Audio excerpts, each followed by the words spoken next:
बच्चों तो आज हम लोग शुरू कर रहे हैं क्लास 10 के चैप्टर नंबर 1 को। और चैप्टर 1 देख सकते हो, रासायनिक अभिक्रिया एवं समीकरण।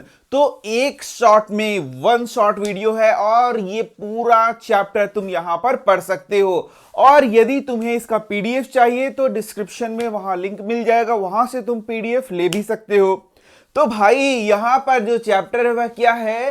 रासायनिक अभिक्रिया एवं समीकरण। तो यहां रासायनिक अभिक्रिया के बारे में समझना है और बहुत अलग अलग प्रकार के जो रासायनिक अभिक्रियाएं होती हैं उनके बारे में भी हम लोगों को क्या करना है? पढ़ना है। तो चलो हम लोग शुरुआत थोड़ा अलग तरीके से करते हैं। तो बच्चा लोग, जो सबसे पहला चीज तुम्हें पढ़ना है वो होता है ये। क्या है ये सर? आप क्या करने वाले हैं? भाई हम लोग सबसे पहली जो चीज पढ़ने वाले हैं उसको कहते हैं भौतिक परिवर्तन और रासायनिक परिवर्तन, जो कि पिछले क्लासेस में तुमने पढ़ रखा है। तो सबसे पहले तो हम लोग यही समझेंगे कि भैया भौतिक परिवर्तन किसे कहते हैं और रासायनिक परिवर्तन किसे कहते हैं। तो उसको मैं समझा देता हूं, बहुत अच्छे से समझ में आ जाएगा।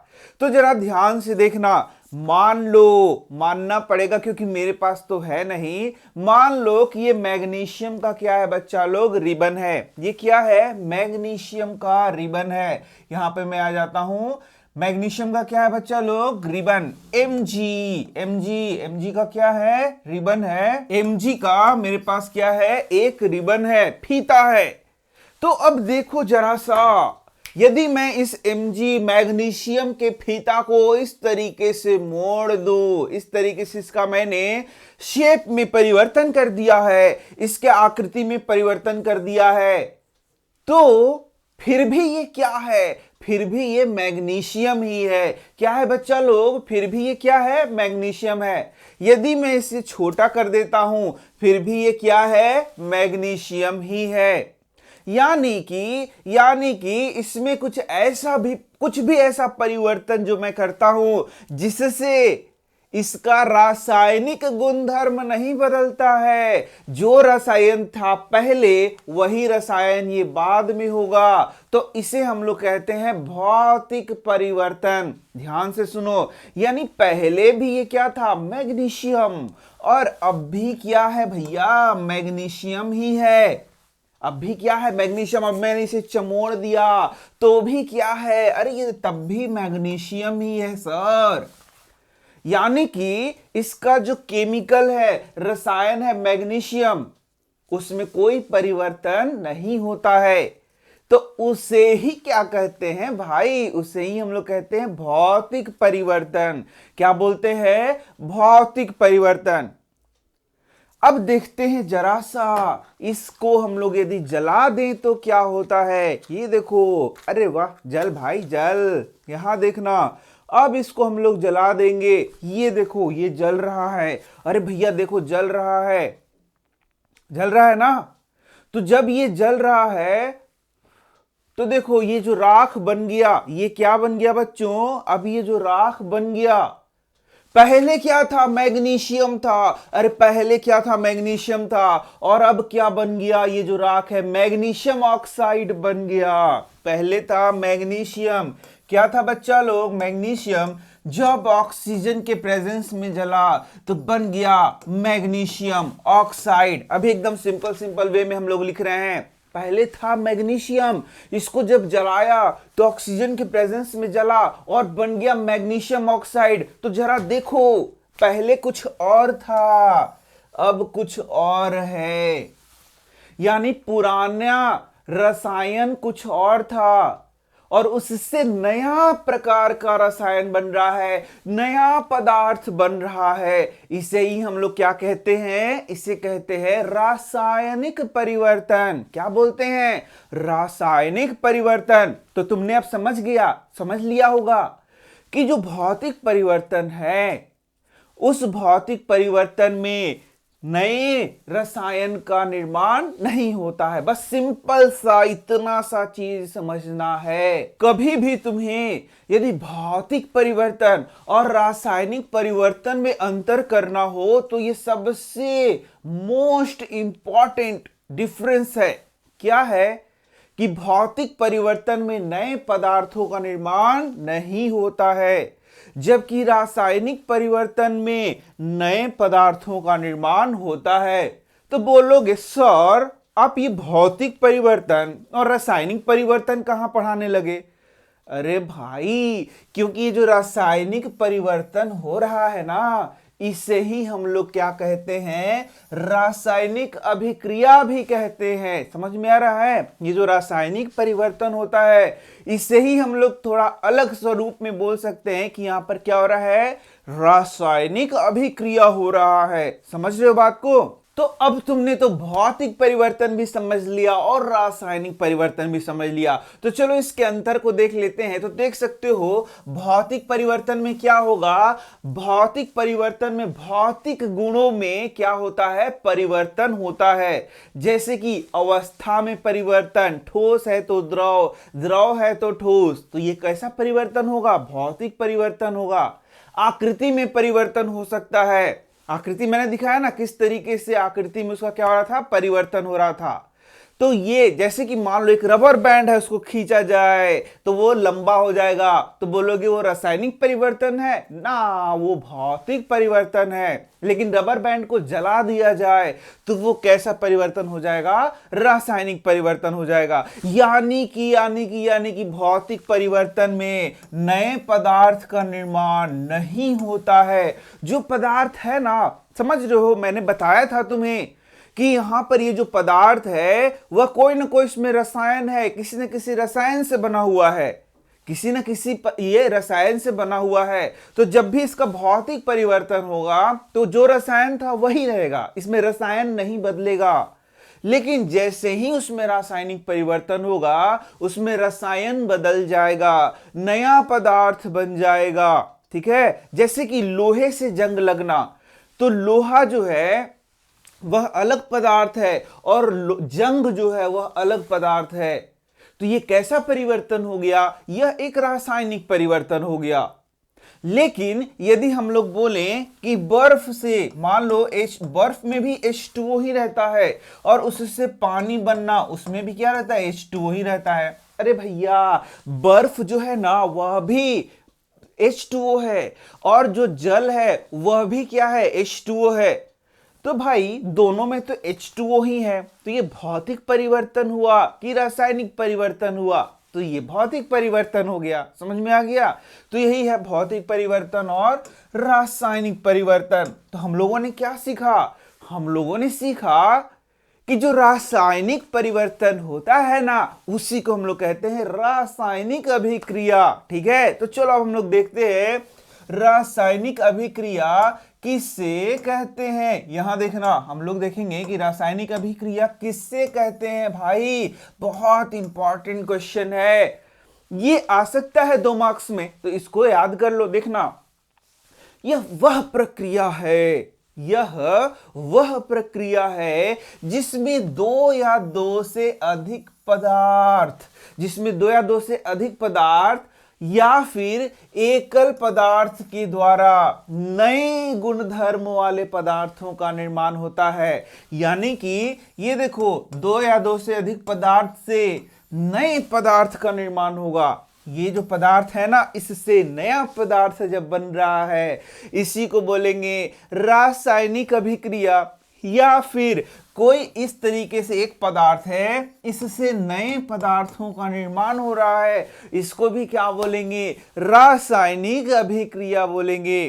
तो सिंपल सा हो गया, पुराने पदार्थ से नए पदार्थ का निर्माण हो रहा है, तो वही क्या है? रासायनिक अभिक्रिया है। बस एकदम सिंपल सा चीज है जी। यहां देख सकते हो, वह प्रक्रिया जिसमें 2 या 2 से अधिक पदार्थ या एकल पदार्थ के द्वारा नए गुणधर्म वाले पदार्थ का निर्माण होता है, उसे हम लोग रासायनिक अभिक्रिया कहते हैं। उदाहरण तो तुमने देख लिया, जैसे मान लो कि मैग्नीशियम रिबन को ऑक्सीजन के उपस्थिति में जलाते हैं तो मैग्नीशियम ऑक्साइडवा बनता है। और ये क्या हो गया? पुराना पदार्थ, 2 या 2 से अधिक पदार्थ, यहाँ 2 ही पदार्थ है ना, इससे नए पदार्थ का निर्माण हो रहा है, तो इसे क्या बोलेंगे? रासायनिक अभिक्रिया कहेंगे। इस तरीके से देख सकते हो, मान लो CaCO3 है, इसको गर्म करने पे CaO प्लस CO2, तो एक पदार्थ से यहां पर अलग अलग पदार्थों का निर्माण हो रहा है, तो उससे ही हम लोग क्या बोलेंगे? रासायनिक अभिक्रिया कहेंगे। समझ गए? कितना आसान था।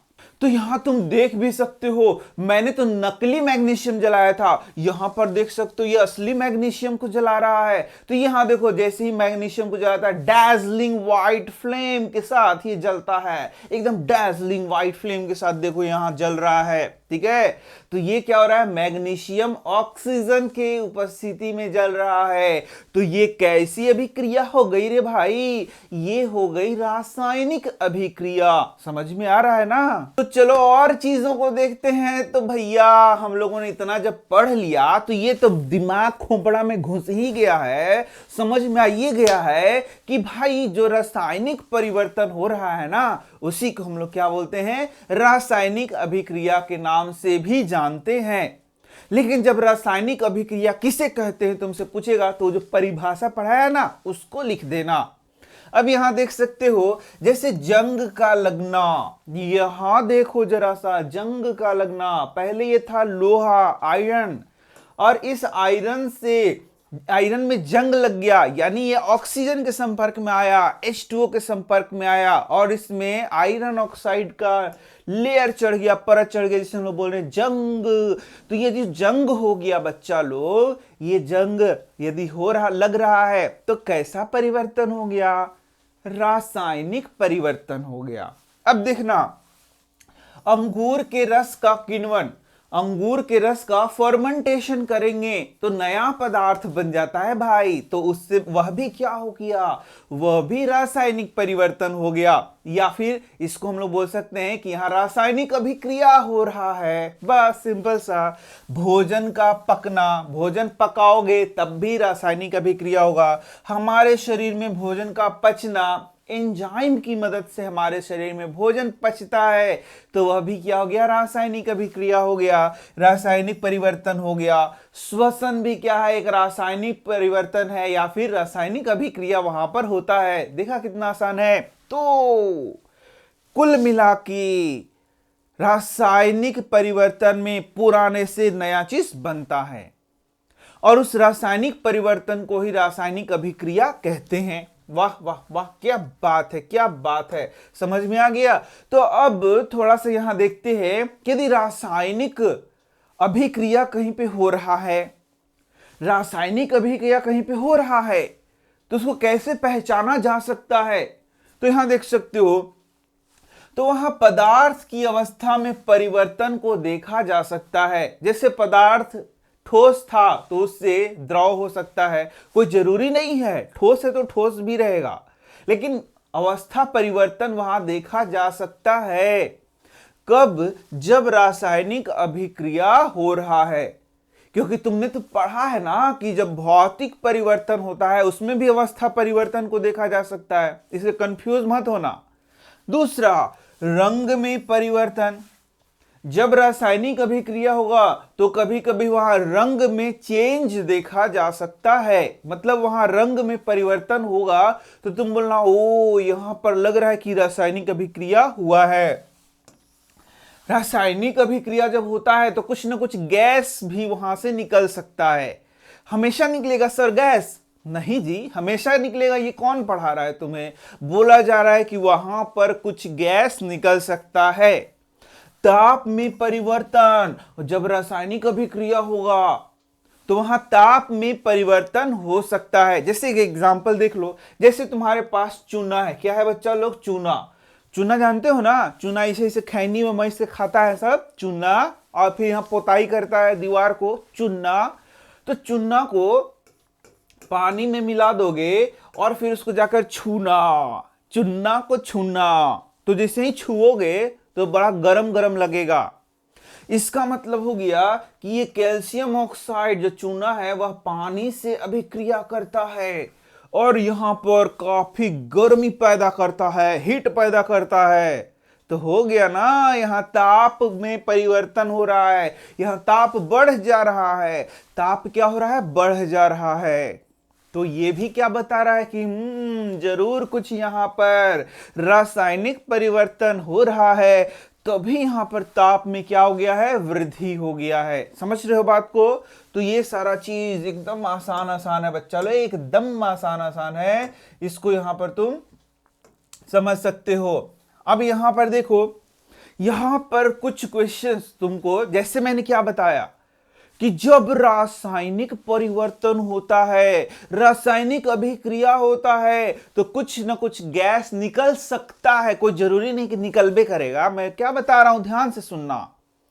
गैस निकलेगा ही निकलेगा, ऐसी बात नहीं है। गैस निकल सकता है। जैसे यहां पर उदाहरण देख लो, इसको याद करना है। देखो एनसीईआरटी में जो जो चीज बातें बताई गई हैं, डायरेक्ट क्वेश्चन तुमसे पूछ सकता, एकदम डायरेक्ट क्वेश्चन पूछ सकता है। हाँ, इसीलिए क्या करना होगा, उसको याद करना होगा। तो यहां पर क्या कह रहा है कि जिंक है, क्या है बच्चा लोग? जिंक है, उसको H2SO4 यानी कि अम्ल से अभिक्रिया कराया जाएगा। तो जिंक क्या होता है? धातु होता है, और यहां पर H2SO4 क्या है? अम्ल है। तो इन दोनों में रिएक्शन होगा, अभिक्रिया होगा, तो इससे H2 गैस निकलेगा। देखो यहां पर क्या गैस निकल रहा है? H2 गैस निकल रहा है। कोई दिक्कत है तो बताओ तो जरा, यहां पर क्या हो रहा है? तो बोलो कि यहां पर रासायनिक अभिक्रिया हो रहा है, रासायनिक परिवर्तन हो रहा है, क्योंकि अम्ल जो है वह धातु के साथ अभिक्रिया करके हाइड्रोजन गैस निकाल रहा है। समझ में आ रहा है? तो ये डायरेक्ट क्वेश्चन भी पूछ देगा, क्या होता है जब, क्वेश्चन क्या पूछेगा, क्या होता है जब जिंक H2SO4 से, H2SO4 को क्या बोलते हैं? सल्फ्यूरिक अम्ल भी बोलते हैं। सल्फ्यूरिक अम्ल से अभिक्रिया करता है। तो इसका उत्तर तुम दोगे कि यहां पर एक गैस निकलता है, जिसको हम लोग क्या बोलते हैं? Hydrogen gas. समझ में आ रहा है ना? अरे भाई, तो यहां देख सकते हो, इसी अभिक्रिया को दिखाया गया है। देख सकते हो कैसे यहां पर H2SO4 है, और यहां पर कैसे धातु को डाला गया है, और धातु को डालने पर यहां देख सकते हो ऐसे फुदू फुदू फुदू फुदू कुछ निकल रहा है ना, और वो फुदू फुदू क्या निकल रहा है? हाइड्रोजन गैस है। वो क्या है? हाइड्रोजन गैस निकल रहा है। तो यही फायदा है वीडियो से पढ़ने का, एनिमेशन से पढ़ने का। तो हर एक वीडियो में अब एनिमेशन आ ही रहा है तुम्हारे लिए। अब यहां देखना, अब जब रासायनिक अभिक्रिया की बात करेंगे, तो अब रासायनिक अभिक्रिया को थोड़ा सा हम लोग लिखना देखें कि कैसे लिखते हैं रे भाई, उसको कैसे लिखेंगे। ठीक है, तो यहां पर देखना, तो पहला उदाहरण लिया जा रहा है, पहला उदाहरण लिया जा रहा है। तो हम लोगों ने पहला उदाहरण में क्या देखा था कि जो मैग्नीशियम है वह ऑक्सीजनवा से अभिक्रिया करके मैग्नीशियम ऑक्साइड बनाता है। याद आ रहा है बच्चा लोग? तो इसको हम लोग क्या कर सकते हैं कि जो चीज अभिक्रिया में भाग ले रहा है उसको एक साइड लिख दिया, और उससे जो चीज बन रहा है उसको दूसरा साइड में लिख दिया। तो यहां पर जो चीज अभिक्रिया में भाग ले रहा है उसमें जोड़ जोड़ लगा दिया, प्लस चिन्ह लगा दिया, और फिर एरो का निशान दे दिया जो बताता है कि अरे ये वाला बन रहा है, इससे ई वाला बन रहा है, अरे इससे ई वाला बन रहा है। तो यहां पर दो चीज सीखना है। ये जो चीज अभिक्रिया में भाग लेता है ना, उसको बोलते हैं अभिकारक। क्या बोलते हैं? अभिकारक। और अभिकारक, अभिकर्मक, कुछ भी लिखा रहेगा तुम्हारे बुक में तो वही चीज हो गया। और जो चीज बनता है ना उसको बोलते हैं उत्पाद। क्या बोलते हैं? उत्पाद, प्रोडक्ट बोलते हैं। समझ में आ रहा है? तो इसको अंग्रेजी में बोलते हैं रिएक्टेंट्स। क्या बोलते हैं? रिएक्टेंट्स। और इसको क्या बोलते हैं? उत्पाद। समझ में आ रहा है? तो इस तरीके से किसी रासायनिक अभिक्रिया को हम लोग क्या करते हैं? व्यक्त करते हैं। तो भाई जरा सुनो, तुम लोग जरा बताओ, तुम लोग लिखता है ना x + y = 5, गणितवा में लिखता है कि नहीं लिखता है? तो जब गणित में ऐसे लिखते हो तो इसको क्या कहते हैं, बराबर के इधर और बराबर के उधर कुछ लिखते हैं तो इसको बोलते हैं समीकरण। क्या बोलते हैं, समीकरण। तो भाई यहां इसे भी क्या बोलते हैं, इसे भी हम लोग समीकरण ही बोलते हैं, और इसे हम लोग क्या बोलते हैं, रासायनिक समीकरण। तो जब रासायनिक अभिक्रिया जो हुआ है उसके अभिकारक एवं उत्पाद को हम लोग एक समीकरण के द्वारा दिखाते हैं। ऐसा देखो यही है समीकरण, समीकरण के द्वारा दिखाते हैं। ऐसा देखो यही है समीकरण, अरे समीकरण के द्वारा दिखाते हैं। तो दोनों देखो यही है समीकरण, तो उसे हम लोग क्या बोलते हैं, रासायनिक समीकरण। क्या बोलते हैं बच्चा लोग, रासायनिक समीकरण। अब देखो यहां पर जो रासायनिक समीकरण तुम्हें दिखाया गया है इसको शब्द का यूज किया गया। शब्द शब्द शब्द मतलब मैग्नीशियम, पूरा इतना लंबा लंबा लिखे मैग्नीशियम, फिर इसको इतना लंबा लिखे ऑक्सीजन, फिर इसको लंबा लंबा लिखे मैग्नीशियम ऑक्साइड। तो जब इसमें शब्द को लिख करके रासायनिक समीकरण को व्यक्त करते हैं उसको बोलते हैं शब्द समीकरण। क्या बोलते हैं बच्चा लोग, शब्द समीकरण। जैसे देख सकते हो मैग्नीशियम लिखना पड़ा इतना मेहनत से, फिर ऑक्सीजन मेहनत से लिखना पड़ा, फिर यहां पर मैग्नीशियम ऑक्साइड को क्या करना पड़ा, लिखना पड़ा, और यही क्या होता है, हमारा शब्द समीकरण होता है। ठीक है, तो ये देखो इसे हम लोग क्या बोलते हैं, शब्द समीकरण। रासायनिक समीकरण को शब्दों में लिखना शब्द समीकरण कहलाता है। तो जो रासायनिक अभिकरण जो भी हो रहा है उसको शब्द में लिख देना ही क्या होता है, शब्द समीकरण हमारा कहलाता है। ठीक है, और इसको हम लोग यहां पर अब एक और तरीके से इसको हम लोग प्रस्तुत कर सकते हैं। तो यूजुअली शब्दों का यूज हम लोग नहीं करते हैं बल्कि यहां पर प्रतीक का उपयोग करते हैं। किसका उपयोग करते हैं, प्रतीकों का उपयोग करते हैं। जैसे अब देखना, थोड़ा सा पीछे हम लोग जाएंगे, यहां देखना, यहां देखो, यहां देखो, बेसिकली जो हम लोग रासायनिक समीकरण को लिखते हैं वह शब्द समीकरण में नहीं लिखते हैं बल्कि हम लोग प्रतीक का उपयोग करते हैं, रासायनिक सूत्रों का उपयोग करते हैं और रासायनिक समीकरण को प्रदर्शित करते हैं। तो देखता हूं मैं कि क्लास 9th में तुमने कितना पढ़ा है। यहां देखना, मैग्नीशियम को कैसे दिखाते हैं, Mg, वेरी गुड। ऑक्सीजन को कैसे दिखाते हैं, O2, वेरी गुड। तो मैग्नीशियम ऑक्साइड को कैसे दिखाते हैं, MgO। तो यूजुअली हम लोग इस तरीके से इसको क्या करते हैं, प्रेजेंट करते हैं। किस चीज को, रासायनिक समीकरण को। तो रासायनिक समीकरण को हम लोग कैसे दिखाते हैं, उसके प्रतीक के द्वारा और उसके सूत्रों के द्वारा क्या करते हैं, व्यक्त करते हैं। तो रासायनिक समीकरण को लिखते समय और खास बातों का ध्यान दिया जाता है। तो उन कौन कौन सी बातें हैं, चलो यहां देखते हैं। तो यहां पर रासायनिक समीकरण को लिखते समय क्या क्या बातें हम लोग देखते हैं, कैसे कैसे लिखते हैं। अरे भैया तुमको ही पता है, लेकिन कुछ थोड़े मोड़े और चीज को सीख लो। देख लो यहां पर क्या करते हैं। तो रासायनिक समीकरण को लिखने के लिए समीकरण में सबसे पहले अभिकारकवा के लिखते हैं, अभिकारक को लिखते हैं। यहां पर सबसे शुरू में किसको लिखते हैं, अभिकारक। और यदि दो या दो से अधिक अभिकारक है तो बीच में क्या लगा देते हैं, जोड़ लगा देते हैं। आओ क्या करते हैं, तो जोड़ का निशान लगा लगा के अभिकारक को लिखते हैं। ओकर बाद क्या करते हैं, एगो एरो दे देते हैं और जो उत्पाद बनता है उसको यहां पर क्या कर देते हैं, लिख देते हैं। समझ में आ गया, ये पहला स्टेप हुआ। कोई दिक्कत लग रहा है भाई, कोई दिक्कत नहीं है। अब देखना यहां पर इस तरीके से इसको लिखते हैं। अब देखना जरा सा, अब आगे थोड़ा सा और चीज सीख लेना है कि जब रासायनिक समीकरण को हम लोग लिखते हैं तो यहां रासायनिक समीकरण को लिखते समय यहां पर हम लोग जैसी जो अवस्था होता है उसका भी वर्णन करते हैं। जैसे यहां ये एक रासायनिक अभिक्रिया लिखा हुआ है, तो ये जो आयरन है वह सॉलिड स्टेट में है, तो इसको S लिख देंगे इससे करके, और बगल में कोष्ठ में क्या कर देंगे, बंद कर देंगे। तो ये हो जाएगा कि यह जो आयरन है किस अवस्था में अभिक्रिया कर रहा है, तो सॉलिड अवस्था में। अब ध्यान से देखो बच्चा लोग, जो आयरन होता है उसका ठंडा जल से वो अभिक्रिया नहीं करता है, गर्म जल से अभिक्रिया भी वह नहीं करता है। तो जो आयरन होता है वो वाष्प से अभिक्रिया करता है। तो वाष्प के लिए यहां पर देखो गैस लिखा हुआ है। क्या लिखा हुआ है? गैस। ये जो आयरन है वह गैस से यानी कि H2O के वाष्प से अभिक्रिया कर रही है। H2O किस रूप में है?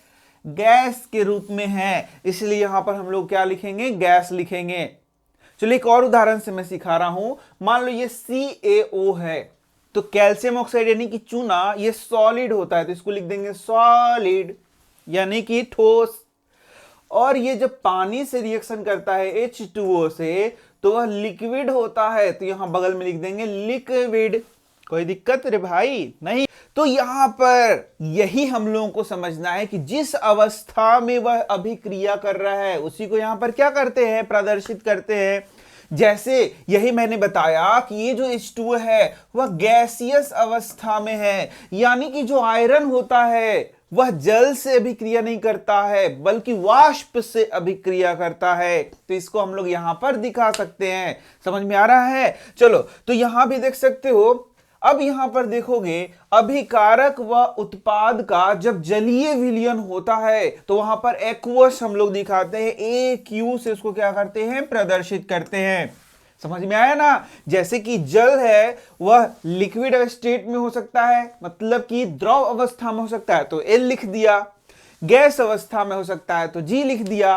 अब यदि यह जो जल है और जो चीज उसमें मिला हुआ है वह घुले हुए अवस्था में है, जैसे कि देखना चूना को जल में मिलाया तो चूना जल बन गया, यानी कि जल में घुला हुआ है ना, जल में क्या है? घुला हुआ है चूना। तो उसके बगल में क्या लिख देंगे? AQ। बस कोई दिक्कत नहीं है, A और Q एक्वस ऐसे बस लिख देंगे और हमारा काम बन जाएगा। तो जब भी जलीय विलयन होगा और उसको दिखाना होगा तो क्या लिखना पड़ेगा? AQ लिखना पड़ेगा। तो सर क्या बस इतना ही? अरे नहीं जी, अभी और भी इंफॉर्मेशन यहां पर हम लोग लिख सकते हैं। किसमें? रासायनिक समीकरण में। जैसे देखो यहां पर, अब यहां देखना, जैसे कि यहां देख सकते हो कार्बन मोनोऑक्साइड गैसीय अवस्था में, यहां देखो गैसीय अवस्था में तुम्हारा हाइड्रोजन गैसीय अवस्था से रिएक्शन करता है और देख सकते हो यहां पर मेथेनॉल का बनाता है, मेथेनॉल को बनाता है जो कि लिक्विड अवस्था में है। तो ये तो लिख दिया। लेकिन लेकिन लेकिन लेकिन लेकिन यहां पर जब ये बनता है तो यहां पर विशेष प्रकार का क्या होता है? दाब का उपयोग किया जाता है। तो इस दाब को भी इस एरो निशान पे हम लोग क्या करते हैं? दिखाते हैं। तो यहां पर ये जो दाब है देखो 340 एटमॉस्फेरिक प्रेशर यहां पर लगाया जाता है, तब ये अभिक्रिया होता है। तो यहां पर इसको भी हम लोग क्या करते हैं? प्रदर्शित करते हैं। दिख रहा है ना तुम्हें? अब एक चीज और है, मान लो यहां पर कुछ ताप का उपयोग होता, टेम्परेचर का उपयोग होता। जैसे मान लो यहां तो 344 के टेम्परेचर का उपयोग करते, तब भी उसको यहां पर हम लोग दिखाते हैं। यानी कि एक रासायनिक अभिक्रिया में बहुत सारे चीजों को हम लोग क्या कर सकते हैं? होता है ना, तो उसको एक रासायनिक समीकरण जब बनाते हैं रासायनिक अभिक्रिया का, तो बहुत सारे चीजों को यहां वर्णन करते हैं। तो साफ साफ दिखता है, एक ही लाइन में सब चीज पता चल जाता है। अरे बाप रे, इतना चीज हो रहा है। यस, यहां देखना एक और। अब यहां पर देख सकते हो, मान लो कि यदि यहां पर ऊर्जा निकल रहा है, इस अभिक्रिया में ऊर्जा निकल रहा है, तो यहां देखो प्लस करके यहां पर ऊर्जा लिखा हुआ है। दिख रहा है ये बात? तो यहां प्लस करके ऊर्जा लिखा हुआ, इसका मतलब क्या? यहां ऊर्जा निकल रहा है। यहां पर यदि हम लोग इस तरीके से डेल्टा निशान लगा देते हैं, इस तरीके से चिन्ह, तो इसका मतलब हम लोग गर्म कर रहे हैं। ये सारा चीज भी होता है। यहां पर गर्म नहीं करेंगे, लेकिन यदि कहीं गर्म करेंगे, जैसे देखो CaCO3, इसको गर्म करना है तो ऐसे हीट को ऐसे दिखा देंगे, और इससे क्या बन गया? CaO plus CO2। तो इस तरीके से यह एक रासायनिक समीकरण हुआ जिसमें यह निशान क्या बता रहा है कि यहां पर इसको क्या किया जा रहा है? गर्म किया जा रहा है। देखा तुमने? यानी कि एक रासायनिक समीकरण को इस प्रकार से हम लोग क्या करते हैं? व्यक्त करते हैं। ओहो, क्या इतना ही सर? नहीं जी, कुछ और चीजों को यहां पर हम लोग दिखा सकते हैं। जैसे कि कभी कभी जो रासायनिक अभिक्रिया होता है उसमें कुछ उत्प्रेरक का उपयोग किया जाता है। अब ये उत्प्रेरक को हम लोग क्या करेंगे, तो उत्प्रेरक को भी यहां पर हम लोग दिखाएंगे। जैसे यहां देख सकते हो निकेल उत्प्रेरक का उपयोग किया गया, तो एरो के ऊपर हम लोग क्या कर रहे हैं, निकेल उत्प्रेरक को क्या कर रहे हैं, दिखा रहे हैं, उसको प्रदर्शित कर रहे हैं। और भी यहां देख सकते हो, जैसे तुम सब जानते हो प्रकाश संश्लेषण का अभिक्रिया, तो प्रकाश संश्लेषण का अभिक्रिया है, उसका जब रासायनिक समीकरण बनाएंगे तो देखो यहां ऊपर लिख दिया हम लोगों ने प्रकाश यानी सनलाइट, और नीचे क्या लिख दिया, क्लोरोफिल। तो इस तरीके से यहां पर हम लोग उसको भी क्या करते हैं, प्रदर्शित करते हैं। तो देखा तुमने, कुल मिला के बस इतना समझ लो कि जब भी एक रासायनिक समीकरण को हम लोग दिखा रहे हैं तो बहुत सारे चीजों को वहां पर क्या करते हैं, प्रदर्शित करते हैं। और कैसे प्रदर्शित करते हैं, तो मैंने जैसे बताया वैसे ही उसको प्रदर्शित करते हैं। मतलब तुमने सुना है ना, गागर में सागर। गागर में सागर का मतलब क्या हो गया कि छोटा सा चीज लिखना है और उसमें बहुत सारे इंफॉर्मेशन को डाल देना है। वही चीज यहां पर हो रहा है कि बस एक लाइन में ही इतना सारा चीज डाल दिया गया कि हर चीज तुम ध्यान से देखोगे तो पता चलेगा, ओ ये जो CO2 है वह एक्वस फॉर्म में है, यानी जलीय विलयन है। ये H2O है वह लिक्विड फॉर्म में है। यहां पर जो ग्लूकोज बन रहा है वह एक्वस फॉर्म में बन रहा है। सब देखते ही तुमको यहां पर पता चल जाएगा। अब हम लोग देखते हैं कि ये जो रासायनिक समीकरण है यह कितने प्रकार का होगा। तो रासायनिक समीकरण बच्चा लोग कितने प्रकार का होगा, 2 प्रकार का। पहला हो जाएगा कंकाली रासायनिक समीकरण और दूसरा क्या हो जाएगा, संतुलित रासायनिक समीकरण। तो अब बोलोगे ये क्या होता है, तो जो रासायनिक समीकरण है उसको 2 प्रकार से व्यक्त करते हैं। देखना, पहला मैं बता रहा हूं, जैसे मैग्नीशियम था, इसमें ऑक्सीजन से भी क्रिया किया और मैग्नीशियम ऑक्साइड का ये क्या किया, निर्माण किया। अब यहां भी देखो, यहां भी मैग्नीशियम है और ये ऑक्सीजन से मिलेगा और मैग्नीशियम ऑक्साइड का क्या करेगा, निर्माण करेगा। लेकिन अब हम लोग यहां पर क्या करते हैं, यहां पर इसको संतुलित करते हैं। तो इसको इस तरीके से हम लोग यहां पर क्या करेंगे, संतुलित करेंगे। तो यहां पर क्या है और यहां पर क्या है, क्या अंतर है, तो सुनो ध्यान से। ये जो रासायनिक समीकरण लिखा गया है इसमें जो तुम्हारा यहां पर रिएक्टेंट्स हैं, यानी कि जो अभिकारक हैं, क्या है बच्चा लोग, अभिकारक हैं, और जो उत्पाद है, क्या है, उत्पाद है, इसके द्रव्यमान को बोले कि कोई भी बैलेंस नहीं किया गया है। इधर है 10 किलो तो इधर है 50 किलो। बताओ जरा सा, यदि इधर 50 किलो लिख दें और बराबर 10 किलो लिख दें तो ये सही है कि गलत है, क्योंकि बीच में बराबर का निशान है। बोलो सही है? अरे नहीं, बिल्कुल सही नहीं है। यहां पर भैया 50 किलो को 10 किलो से बराबर आप कैसे कर सकते हैं, कैसे कर सकते हैं, नहीं ना कर सकते हैं। लेकिन यहां पर ये जो लिखा हुआ है ये इसी प्रकार से लिखा हुआ है। यहां पर कोई भी बराबर हम लोग इसको नहीं किए हैं, हम लोग सिर्फ इसको क्या करते हैं, प्रदर्शित कर दिए हैं। तो इस प्रकार के रासायनिक अभिक्रिया को क्या कहते हैं, कंकाली रासायनिक, इस प्रकार के समीकरण को क्या कहते हैं, कंकाली रासायनिक समीकरण। लेकिन अब हम लोग क्या करेंगे, जितना mg इधर है उतना ही mg इधर करेंगे, जितना ऑक्सीजन इधर है उतना ही ऑक्सीजन इधर करके उसको बैलेंस कर देंगे। क्या करेंगे, बैलेंस, मतलब संतुलित करेंगे। तो इसी को बोलते हैं संतुलित रासायनिक समीकरण। जैसे देखो यहां पर कितना मैग्नीशियम है, 2, तो यहां भी हम लोगों ने लिखा है 2। यहां ऑक्सीजन देखो कितना है, यहां सामने लिखा है ना 2, इसका मतलब 2 ऑक्सीजन है। और यहां भी कितना ऑक्सीजन है, 2 ऑक्सीजन। इसका मतलब ये है तुम्हारा संतुलित रासायनिक अभिक्रिया, संतुलित रासायनिक समीकरण। तो इस तरीके से जब भी समीकरण तुम्हारा ये वाला जो समीकरण है इसको क्या करना रहता है, हम लोग को संतुलित भी करना रहता है। क्या करना रहता है बच्चों लोग, संतुलित करना होता है। तो इस तरीके से हम लोग इसका एक अलग से मैं वीडियो बनाऊंगा जिसमें हम लोग क्या करेंगे, जो कंकाली रासायनिक समीकरण है उसका संतुलन कैसे किया जाए, मतलब उसको कैसे संतुलित किया जाए, बैलेंस कैसे किया जाए, वो थोड़ा सा भारी चीज है, उसको अलग से पढ़ाया जाएगा एकदम खास वीडियो बना करके। तो यहां पर थोड़ी सी और चीजों को मैं बता दे रहा हूं कि जब हम लोग रासायनिक समीकरण को संतुलित करते हैं तो द्रव्यमान संरक्षण के नियम का क्या करते हैं, पालन करते हैं। तो द्रव्यमान संरक्षण का नियम क्या कहता है, द्रव्यमान संरक्षण का नियम कहता है, जैसे मैं यहां उदाहरण लिख देता हूं तो समझ में आ जाएगा। यहां देखना कि मैग्नीशियम प्लस ऑक्सीजन से क्या बन गया, मैग्नीशियम ऑक्साइड। तो द्रव्यमान संरक्षण का नियम कहता है जितना लगाओगे उतना मिलेगा, जितना पढ़ोगे उतना नंबर आएगा, जितना अमाउंट में चीजों को लोगे उतना ही फल मिलेगा। समझ में आ रहा है, बिल्कुल समझ में आ जाएगा। अरे बोल रहा है कि यदि यहां पर 2 केजी यदि चावल को बना रहे हो, पका रहे हो, तो पकने के बाद क्या वो 100 केजी या 1000 केजी चावल मिलेगा तुम्हें? बोलो, कभी जीवन में नहीं मिलेगा। समझ में आ रहा है क्या? यदि तुम 2 केजी दूध का 2 केजी सिर्फ दूध डाल करके चाय बना रहे हो, तो क्या यहां 50 केजी तुम्हें चाय मिल जाएगा या 50 केजी भर चाय मिल सकता है? अरे भैया नहीं मिल सकता है।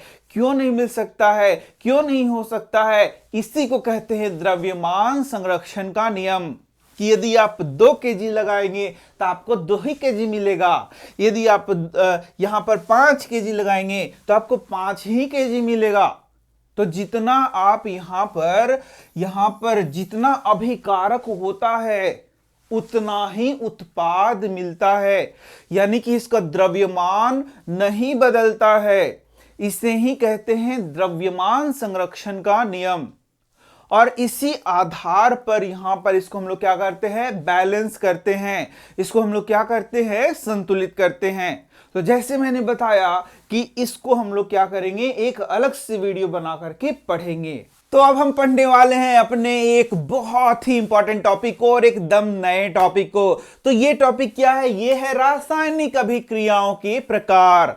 तो भाई हम लोगों ने देखा रासायनिक अभिक्रिया क्या हो रहा है, पुराने चीजों से नए चीजों का निर्माण हो रहा है, पुराने पदार्थ से नए पदार्थों का निर्माण हो रहा है, या बोले पुराने रसायन से नए रसायन का निर्माण हो रहा है। तो भाई ये कैसे होता है? तो सिंपल सा बात है कि जो पुराने रसायन है उसमें क्या होगा, आबंध जो है वो क्या होगा, कुछ टूटेगा और उसमें कुछ न कुछ नए आबंध का निर्माण होगा, जिससे कि फिर नए पदार्थ बनते हैं। तो रासायनिक अभिक्रिया में क्या होता है, रासायनिक अभिक्रिया में अभिकारकों के अणुओं के बीच का बंध क्या होता है, टूटता है, फिर जुड़ता है और नए पदार्थों का क्या होता है, निर्माण होता है। अरे भाई इसे ही तो कहते हैं रासायनिक अभिक्रिया, पुराना पदार्थ से नया पदार्थ। तो अब हम देखते हैं आखिर हमें कौन कौन से रासायनिक अभिक्रियाओं के बारे में पढ़ना है। तो बच्चों बहुत सारे अलग अलग प्रकार के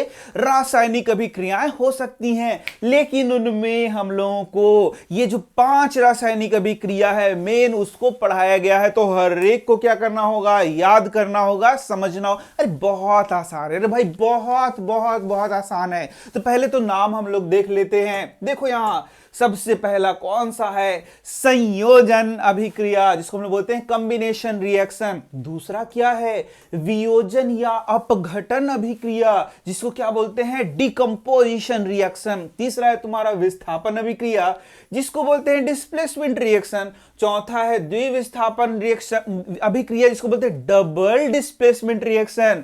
और पांचवा है उपचयन एवं अपचयन, यानी कि ऑक्सीडेशन एंड रिडक्शन। तो इसके अलावा भी बीच बीच में कुछ अभिक्रियाएं हम लोग को मिलते जाएंगी, उसको भी हम लोग देखते चले जाएंगे। तो मोटा मोटी ये 5 चीजों के बारे में, 5 रासायनिक अभिक्रियाओं के बारे में हम लोगों को पढ़ना है। तो सबसे पहला कौन है, यह है संयोजन अभिक्रिया। अब ध्यान से सुनो, इसका परिभाषा जो है ना इसके नाम में ही छुपा हुआ है। अब देखो बोल क्या है, संयोजन अभिक्रिया। तो जरा ध्यान से देखो, इसका मतलब होता है संयोग करना, मिलना। तो भाई यही इसका परिभाषा भी हो जाएगा। क्या परिभाषा हो जाएगा? वह अभिक्रिया। भाई ये क्या है? एक अभिक्रिया है। तो वह अभिक्रिया जिसमें दो या दो से अधिक अभिकारकों के मिलने से, दो या दो से अधिक अभिकारकों के मिलने से एकल उत्पाद का निर्माण होता है। याद रखना, एकल मतलब एक, सिंगल, वन, इसका निर्माण होता है, उत्पाद का निर्माण होता है। उसी को क्या बोलते हैं? उसी को हम लोग बोलते हैं संयोजन अभिक्रिया। देखा तुमने कितना आसान है। दो या दो से अधिक अभिकारक के मिलने से एकल उत्पाद का निर्माण होता है, उसे क्या कहते हैं? संयोजन अभिक्रिया। तो बहुत आसान है। लेकिन याद रखो, जब प्रश्न पूछेगा तो बहुत भारी भारी क्वेश्चन पूछ सकता है, प्रश्न पूछ सकता है। तो सबसे पहला तो तुम्हें जो पहला उदाहरण बुक से दिया गया है उसको याद करना है। तो यहां पर क्या उदाहरण है? देखो, जो हम लोग शुरू से पढ़ते आ रहे थे, क्या बोल रहा है? बोल रहा है कि कैल्शियम ऑक्साइड जब जल से अभिक्रिया करता है तो कैल्शियम हाइड्रोक्साइड का निर्माण करता है। तो यहां देखना, ये दो क्या हो गया? दो यहां पर अभिकारक हो गया और इसके मिलने से एकल उत्पाद का निर्माण हो रहा है। यानी कि यह जो अभिक्रिया है वह कैसी अभिक्रिया है? संयोजन अभिक्रिया। इसके संयोग से ये बन रहा है और एक बन रहा है। इसी को क्या बोलते हैं? संयोजन अभिक्रिया। अब इसको थोड़ा नॉर्मली हम लोग पढ़ लेते हैं, क्योंकि एग्जाम में क्वेश्चन पूछ सकता है, पूछेगा क्या होता है जब चुनना जानते हो ना, चुना को लेकर के उसको जल में डाल देते हैं और दोनों के बीच में अभिक्रिया होता है, तो क्या होता है? तो इसका उत्तर देना, इससे बुझा हुआ चूना बनता है। क्या बनता है बच्चों? बुझा हुआ चूना। एक और प्रश्न यहां याद रखो, इसे हम लोग कहेंगे बिना बुझा हुआ चूना। कैल्शियम ऑक्साइड को क्या कहेंगे? बिना बुझा हुआ चूना। कैल्शियम हाइड्रोक्साइड का कॉमन नाम क्या हो गया? बुझा हुआ चूना। तो ये सब भी याद रखना है। तो आंसर क्या हो गया? आंसर हो गया कि जब चूना को जल में डाला जाता है तो बिना बुझा हुआ चूना का निर्माण होता है। इस तरीके से लिखने के बाद तुमको ये रिएक्शन क्या करना होगा? वहां पर लिखना होगा। अच्छा, तुम जानते हो जैसे ही चूना को डालोगे पानी में, पूरा खौलना शुरू हो जाएगा, एकदम भयंकर, उसमें ऊष्मा निकलना शुरू हो जाएगा। क्यों? क्योंकि यह जो अभिक्रिया होता है उसमें बहुत ज्यादा ऊष्मा निकलता है और इसलिए इसे ऊष्माक्षेपी अभिक्रिया भी कहते हैं, जो आगे मैं पढ़ाऊंगा। तो देखा, एक और अभिक्रिया हो गया, ऊष्माक्षेपी रासायनिक अभिक्रिया। ठीक है, चलो आगे देखते हैं। अब कुछ और बातों को हम लोगों को देख लेना है। अब ध्यान से देखो, अब ये जो चुनना पानी हो गया, अभी इसी टॉपिक में हम लोग, अब ये जो चुनना पानी हो गया उसको लेंगे और पुताई कर देंगे दीवार में। लो जी, और इसको पुताई कर दो दीवार में। कोई दिक्कत है? नहीं। इससे लेकिन एक क्वेश्चन होगा कि जब चुनना पानी से दीवार को पुताई किया जाता है, पेंट किया जाता है, रंगा जाता है, तो क्या होता है? तो देखो, तो क्या होता है कि यह जो चूना पानी है बच्चा लोग, यह जो चूना पानी है वह यहां पर जो वायुमंडल है इसके CO2 से अभिक्रिया कर लेगा। किससे अभिक्रिया कर लेगा? CO2 से। और कैल्शियम कार्बोनेट CaCO3 का निर्माण करता है और धीरे धीरे ये क्या होता है? सूख जाता है, मतलब पानी उड़ जाता है। पानी क्या हो जाता है? हट जाता है वहां से। और जानते हो क्या, जब दीवार पे तुम पुताई करते हो तो कुछ दिनों बाद एकदम चमक आ जाता है। चूना से जब पुताई करते हैं, चूना पानी से, तो दीवार में चमक आ जाता है। आखिर क्यों आता है? इसी कैल्शियम कार्बोनेट के बनने के कारण।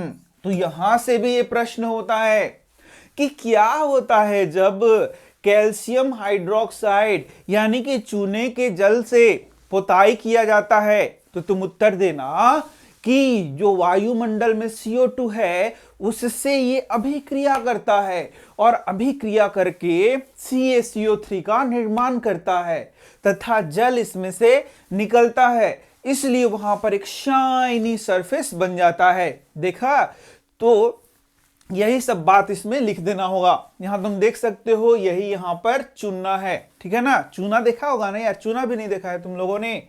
चलो, तो अब आगे थोड़ा बढ़ते हैं। तो यहां पर कुछ और संयोजन अभिक्रिया के उदाहरण दिए गए हैं। जरा देखो ये संयोजन है कि नहीं है। बिल्कुल है। यहां देखना, C+O2 से क्या बन गया, एकल उत्पाद CO2। H2 और O2 से मिलकर क्या बन गया, H2O। एकल उत्पाद का निर्माण हो रहा है। देख लो यहां, एकल उत्पाद का निर्माण हो रहा है, यानी ये सभी अभिक्रिया कैसा है बच्चा लोग, ये सभी अभिक्रिया है तुम्हारा, बोलो कैसा अभिक्रिया है, संयोजन अभिक्रिया है। अब देखो, अब ऊष्मा के आधार पर, जैसे हम लोगों ने संयोजन पढ़ लिया ना, उसके बाद वियोजन विस्थापन सब पढ़ेंगे। अरे थोड़ा धैर्य धरो, बताया ना मैंने कि बीच बीच में भी कुछ अभिक्रिया आते जाएगा, ओकरा भी पढ़ते जाएंगे। तो उसी बीच अभिक्रिया में ये है तुम्हारा ऊष्मा के आधार पर। तो सबसे पहला अभिक्रिया है ऊष्मा छेपी अभिक्रिया और दूसरा है ऊष्मा शोषी अभिक्रिया। पहला ऊष्मा छेपी, मतलब कि क्या है सर, अरे भैया कुछ नहीं, ऐसी रासायनिक अभिक्रिया, वैसी रासायनिक अभिक्रिया जिसके होने पर ऊष्मा निकलती है। क्या निकलती है, ऊष्मा। जैसे मैं यदि कागज को जलाऊं तो उससे क्या निकलेगा, ऊष्मा निकलेगा। तो उस अभिक्रिया को क्या बोलते हैं, ऊष्मा छेपी अभिक्रिया, एक्सोथर्मिक रिएक्शन। क्या बोलते हैं, एक्सोथर्मिक रिएक्शन। बस सिंपल सा है। जैसे मान लो मीथेन गैस, प्राकृतिक गैस को जलाएंगे तो इसको जलाने पर क्या होगा, यहां देखो ऊष्मा का निर्माण होगा। अरे क्या होगा, ऊष्मा का निर्माण होगा, ऊष्मा निकलेगा, इसीलिए इसको क्या बोलेंगे, ऊष्मा छेपी अभिक्रिया बोलेंगे, एक्सोथर्मिक रिएक्शन बोलेंगे। याद हो जाएगा ना। अरे भैया ये सारा क्वेश्चन है, एग्जाम में पूछा जाएगा। बताइए, प्राकृतिक गैस के दहन से, प्राकृतिक गैस के दहन से क्या क्या बनता है, तो इसका उत्तर लिखना, CO2 और H2O बनता है। तब बताइए प्राकृतिक गैस का दहन कैसा अभिक्रिया है, तो ऊष्मा छेपी अभिक्रिया है। इसके बाद भी यह क्वेश्चन है, श्वसन, श्वसन कैसा अभिक्रिया है, तो उत्तर देना, श्वसन भी क्या है, एक ऊष्मा छेपी अभिक्रिया है। तो बच्चा लोग श्वसन में क्या होता है, क्या तुमने पढ़ा है, बायोलॉजी जीव विज्ञान पढ़ा है। श्वसन में क्या होता है कि जो ग्लूकोज होता है उसको कोशिका के अंदर तोड़ा जाता है, जिससे ऊर्जा का निर्माण होता है। जैसे देख सकते हो यही है ग्लूकोज, इसको ऑक्सीजन के प्रेजेंस में या एब्सेंट में जैसे भी बोला जाए तोड़ा जाता है, और तोड़ने से क्या बनता है, ऊष्मा का निर्माण होता है। इसे ही हम लोग श्वसन बोलते हैं, या फिर कोशिकीय श्वसन भी इसका नाम होता है। तो इसमें क्या निकलता है, ऊर्जा निकलता है, जिससे हमारा शरीर काम करता है। इसीलिए ये क्या हो गया, ऊष्मा छेपी रिएक्शन का उदाहरण हो गया। तो ये भी ऑब्जेक्टिव में पूछता है। बताइए श्वसन कैसी रासायनिक अभिक्रिया है, ABCD 4 ऑप्शन, तो उत्तर दे देना, ऊष्मा छेपी अभिक्रिया है। अब देखो, साग सब्जियों या सड़े गले घास फूस या पेड़ों के पत्तों के विघटन होने से जो कंपोस्ट बनता है, वह कैसा रासायनिक अभिक्रिया है, तो बोलोगे ऊष्मा छेपी रासायनिक अभिक्रिया है। तो भाई यहां सबको याद रखना पड़ेगा। सोचोगे अरे उदाहरणवा कौन याद रखेगा, अरे क्वेश्चनवा तो उदाहरणवा से ही आता है, ये याद रखना। जो क्वेश्चनवा आता है ना, उदाहरणवा से आता है, तो उदाहरण तो तुमको ओ हो याद ही रखना पड़ेगा, है ना। अब देखो दूसरा रासायनिक अभिक्रिया जो हम लोग पढ़ रहे हैं, ऊष्माशोषी रासायनिक अभिक्रिया, ठीक है। इसमें क्या होगा, इसमें क्या होगा कि देख सकते हो, जैसे उदाहरण मैंने बताया था, CaCO3 है, उसको गर्म हीट दिया जाएगा, हीट दिया जाएगा, अरे हीट दिया जाएगा, उष्मा दिया जाएगा, तब उसमें अभिक्रिया होगा। यानी कि उसको अभिक्रिया करने के लिए उष्मा जरूरी है। अरे भैया दो हमको उष्मा, कोई तो दो हमको उष्मा, तब हम जो है सो यहां अभिक्रिया करेंगे। तो इस प्रकार के रासायनिक अभिक्रिया को क्या कहते हैं? उष्माशोषी। उष्माशोषी, एंडोथर्मिक, क्या बोलेंगे? Endothermic reaction. तो यहां पर देख सकते हो इससे क्या बना? CaO और CO2। तो ये उदाहरण आगे भी हम लोग पढ़ने वाले हैं, ठीक है, इसलिए टेंशन ना लो बच्चा, टेंशन ना लो। तो समझ में आ गया उष्मा के आधार पे ये दो रिएक्शन एक्स्ट्रा हो गया तुम्हारा। अब जरा सा बताओ, पहला हम लोगों ने क्या पढ़ा? संयोजन अभिक्रिया। तो दूसरा क्या पढ़ेंगे? अरे वाह क्या बात है, वियोजन अभिक्रिया, या इसी को क्या कहेंगे? अपघटन अभिक्रिया, या इसी को क्या कहेंगे? Decomposition reaction. तो भाई मैं बता दूं तुम्हें, इसका जो परिभाषा है ना बहुत ही आसान है, बच्चा को भी याद हो जाएगा, एक के बार में याद हो जाएगा। लेकिन लेकिन लेकिन इसका जो उदाहरण है ना वो बहुत भारी है, और उदाहरण से क्वेश्चन आ सकता है, इसलिए बहुत ध्यान से पढ़ना पड़ेगा। तो देखो क्या है, एकदम बहुत सारा सिंपल सा है। वे अभिक्रियाएं जिसमें कोई एक अभिकारक होगा जो कि टूट जाएगा और टूट करके नए नए उत्पादों का निर्माण करेगा। अभिकारक रहेगा एक, टूटेगा और टूट के नए नए उत्पादों का निर्माण करेगा, तो उसे हम लोग क्या कहेंगे? अपघटन अभिक्रिया कहेंगे, या फिर क्या कहेंगे उसको? वियोजन अभिक्रिया कहेंगे। यानी वो डिकम्पोज हो रहा है, इसलिए उसको कहते हैं डिकम्पोजिशन रिएक्शन। देखा कितना आसान है। तो वे अभिक्रियाएं जिसमें एकल अभिकारक वियोजित होकर, टूटकर, विघटित होकर, जो मन है सो लिख दो, दो या दो से अधिक उत्पाद का निर्माण करता है, उसे हम लोग क्या कहते हैं? वियोजन अभिक्रिया कहते हैं। कोई दिक्कत है? अब ये जो वियोजन होगा ये तीन प्रकार से होगा। ये जो वियोजन यानी ये टूटेगा वो तीन प्रकार से टूटेगा। पहला उष्मा के द्वारा, हीट हीट हीट, उष्मा के द्वारा। दूसरा होता है विद्युत के द्वारा। तीसरा होता है प्रकाश के द्वारा। तो इस प्रकार से ये तीन प्रकार से टूटेगा। उष्मा के द्वारा टूटेगा, प्रकाश के द्वारा टूटेगा, विद्युत के द्वारा टूटेगा। और इस सब में जितने भी एग्जाम्पल होंगे एकदम रट लेना पड़ेगा, क्योंकि कहीं से भी क्वेश्चन तुमको एग्जाम में पूछ देगा। तो चलो हम लोग देखेंगे एक एक को। पहला उष्मीय वियोजन। इसमें वियोजन की क्रिया उष्मा के द्वारा होती है। उष्मीय वियोजन को समझने के लिए हम लोगों को एक उदाहरण देखना पड़ेगा। तो भैया देख लेते, एक क्या दो उदाहरण, तीन उदाहरण हम लोग देखेंगे। यहां ध्यान से देखना, उदाहरण ही तो मेन है ना भाई, मेन चीज उदाहरण है, क्योंकि उदाहरण से डायरेक्ट क्वेश्चन पूछेगा। देखो 5 अभिक्रिया पढ़ना ही है, और उसका तो जो परिभाषा एकदम जवानी रहता है बच्चा लोग को, तुमको भी याद होगा। लेकिन लेकिन लेकिन उदाहरण तुमको नहीं याद होगा, और उदाहरण ही भारी होता है, उसी से एग्जाम में क्वेश्चन पूछता है। तो सबसे पहला उदाहरण यहां देख सकते हो।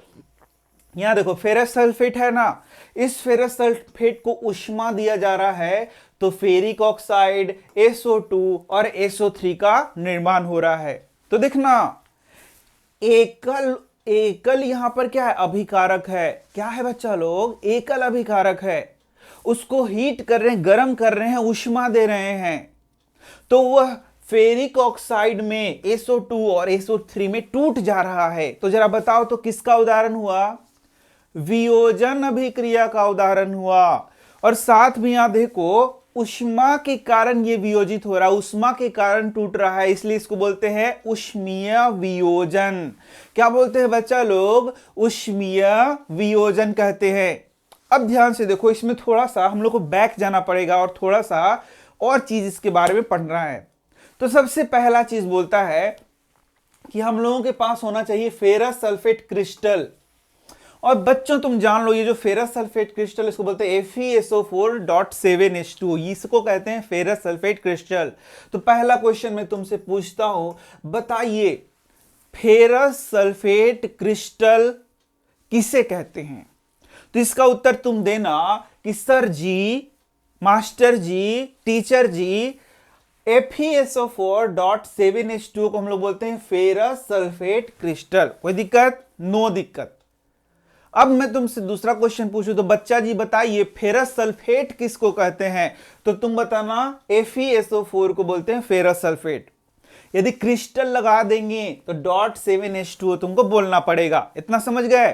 तो देखो यहां देखना, अरे ये लीजिए आप फेरस सल्फेट क्रिस्टल, ये क्या है? फेरस सल्फेट क्रिस्टल है। तो बताइए ये क्या है? FeSO4 7H2O। अब इसको क्या करेंगे हम लोग? गर्म करेंगे। क्या करेंगे? गर्म, हीट करेंगे। तो जैसे ही इसको हीट करेंगे 7H2O उड़ जाएगा। 7H2 क्या हो जाएगा? उड़ जाएगा और ये बन जाएगा FeSO4। क्या बन जाएगा? FeSO4। तो पहले देखो, पहले ये वाला जो होता है वो हरा रंग का होता है। किस रंग का होता है? हल्का हरा रंग का होता है। लेकिन जब इसको गर्म करके इसका पानियां उड़ा देंगे तो ये क्या हो जाएगा? ये हल्के सफेद रंग का हो जाता है। ये बात याद रखना। रंग भी याद रखो, रंग से भी क्वेश्चन पूछता है। जैसे मैं तुमसे भी एक क्वेश्चन पूछ रहा हूं, बोलो कि फेरस सल्फेट क्रिस्टल का रंग कैसा होता है? हल्का हरा होता है। तो जब उसको गर्म करेंगे, उष्मा देंगे, तो वह किस चीज में टूट जाएगा? तो बोलोगे फेरस सल्फेट बन जाएगा। क्या बन जाएगा? फेरस सल्फेट, जिसका रंग क्या हो जाएगा? हल्का सफेद रंग का हो जाएगा। समझ गए? और इसके बाद तो तुमको पता ही है कि जब उसको और गर्म करेंगे, यानी FeSO4 को गर्म करेंगे तो क्या होगा? तो तुमको तो उत्तर पता ही है कि जब FeSO4 को गर्म करेंगे तो क्या बनेगा? फेरिक ऑक्साइड, SO2 और SO3 का निर्माण होगा। और ये यहां पर ध्यान दो, ऊष्मा की आवश्यकता पड़ रही है। समझ गए? तो ये बात तुमको सब बात याद रखना होगा। हर एक बात को क्या करना होगा? याद रखना होगा। सर हो गया? अरे नहीं हुआ, अभी एक और उदाहरण पढ़ना पड़ेगा। ऊष्मीय वियोजन का एक और भी उदाहरण पढ़ना पड़ेगा, और वो ये है, जब कैल्शियम कार्बोनेट को CaCO3 को हम लोग क्या करते हैं? गर्म करते हैं। गर्म करते हैं? गर्म करते हैं? अरे हाँ भैया गर्म करते हैं। तो गर्म करते हैं मतलब उसमें ऊष्मा देते हैं, तो ये टूट जाता है और टूट के बना देता है CaO प्लस CO2, यानी कि कैल्शियम ऑक्साइड बना देता है। और यहां ऊष्मा देने पर यह बनाता है। तो तुम जरा देख के बताओ ये वियोजन है कि नहीं है? यस, ये वियोजन है। तो इसको कैसा वियोजन कहते हैं? इसको ऊष्मीय वियोजन कहते हैं। कैसा वियोजन कहते हैं बच्चा लोग? ऊष्मीय वियोजन कहते हैं। क्यों कहते हैं? अरे भाई क्योंकि यहां पर ऊष्मा डाला जा रहा है, इसलिए इसको ऊष्मीय वियोजन कहते हैं। और क्या, कोई खास चीज नहीं है। अब देखना यहां ध्यान से, तो इसको मैं पढ़ दे रहा हूं क्योंकि और क्वेश्चन वहां पूछता है इसको भीतर भीतर से। तो तुम जरा बताओ कि कैल्शियम ऑक्साइड को क्या कहते हैं? बुझा हुआ चूना कि बिना बुझा हुआ चूना? पहले ही पढ़ा दिया। यस, इसको बोलते हैं बिना बुझा हुआ चूना। और इसका उपयोग जानते हो सीमेंट उद्योग में होता है। ये जो कैल्शियम ऑक्साइड है ना, इसका उपयोग कहां होता है? सीमेंट उद्योग में होता है। ये भी क्वेश्चन यहां से पूछेगा, तो तुमको क्या करना होगा? इसका आंसर करना होगा। चलो यहां देख लो, कैल्शियम कार्बोनेट को गर्म करने पर यह कैल्शियम ऑक्साइड तथा CO2 में टूटता है। तो भैया भिन्न भिन्न प्रकार के यहां से क्वेश्चन पूछे जा सकते हैं, जिसका आपको आंसरवा करना होगा। तो पहला क्वेश्चन तो यही पूछ देगा, क्या होता है जब कैल्शियम कार्बोनेट को गर्म करते हैं? तो उत्तर क्या हो गया कि जब कैल्शियम कार्बोनेट को गर्म करते हैं तो कैल्शियम ऑक्साइड एवं CO2 का निर्माण होता है। क्लियर? दूसरा, यह किस चीज का उदाहरण है? ऊष्मीय वियोजन का उदाहरण है। तीसरा क्वेश्चन, क्यों? क्योंकि इसमें ऊष्मा देते हैं। चौथा क्वेश्चन, तो ये जो CO बनता है उसका क्या उपयोग है? तो इसका उपयोग हम लोग सीमेंट के निर्माण में किया जाता है, यानी सीमेंट उद्योग में इसका उपयोग होता है। किस चीज का उदाहरण है? तो वियोजन अभिक्रिया का क्या है? ये एक उदाहरण है। तो अब बोलो, थक गए भैया, थकने से काम नहीं चलेगा। सर क्या इतना ही है? अरे नहीं जी, एक वाउ है, VVI है, जरूर आएगा एग्जाम में, इसको भी याद करना है। तो यहां देख सकते हो एक और उष्मीय वियोजन का उदाहरण तुमको पढ़ना है, और यह लेड नाइट्रेट PbNO3 का होल 2।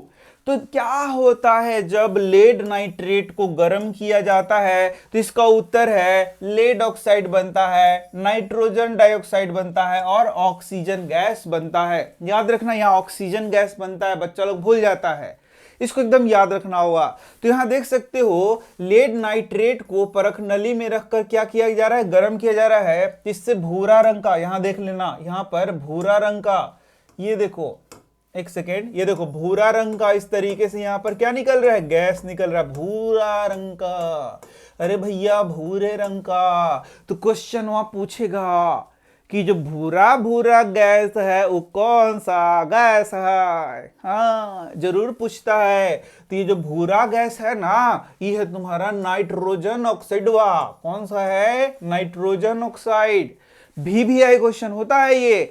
तो यहां पर ये जो भूरा भूरा रंग का गैस निकल रहा है, इसी को क्या बोलेंगे, नाइट्रोजन डाइऑक्साइड बोल देंगे, ऑक्साइड ना बोल के क्या बोल देंगे, डाइऑक्साइड बोल देंगे। समझ में आ रहा है। तो ये कैसे हो रहा है, हीट देने पे हो रहा है, ताप देने पे हो रहा है, गर्म करने पे हो रहा है। तो ये किस चीज का उदाहरण हो गया, उष्मीय वियोजन का उदाहरण हो गया।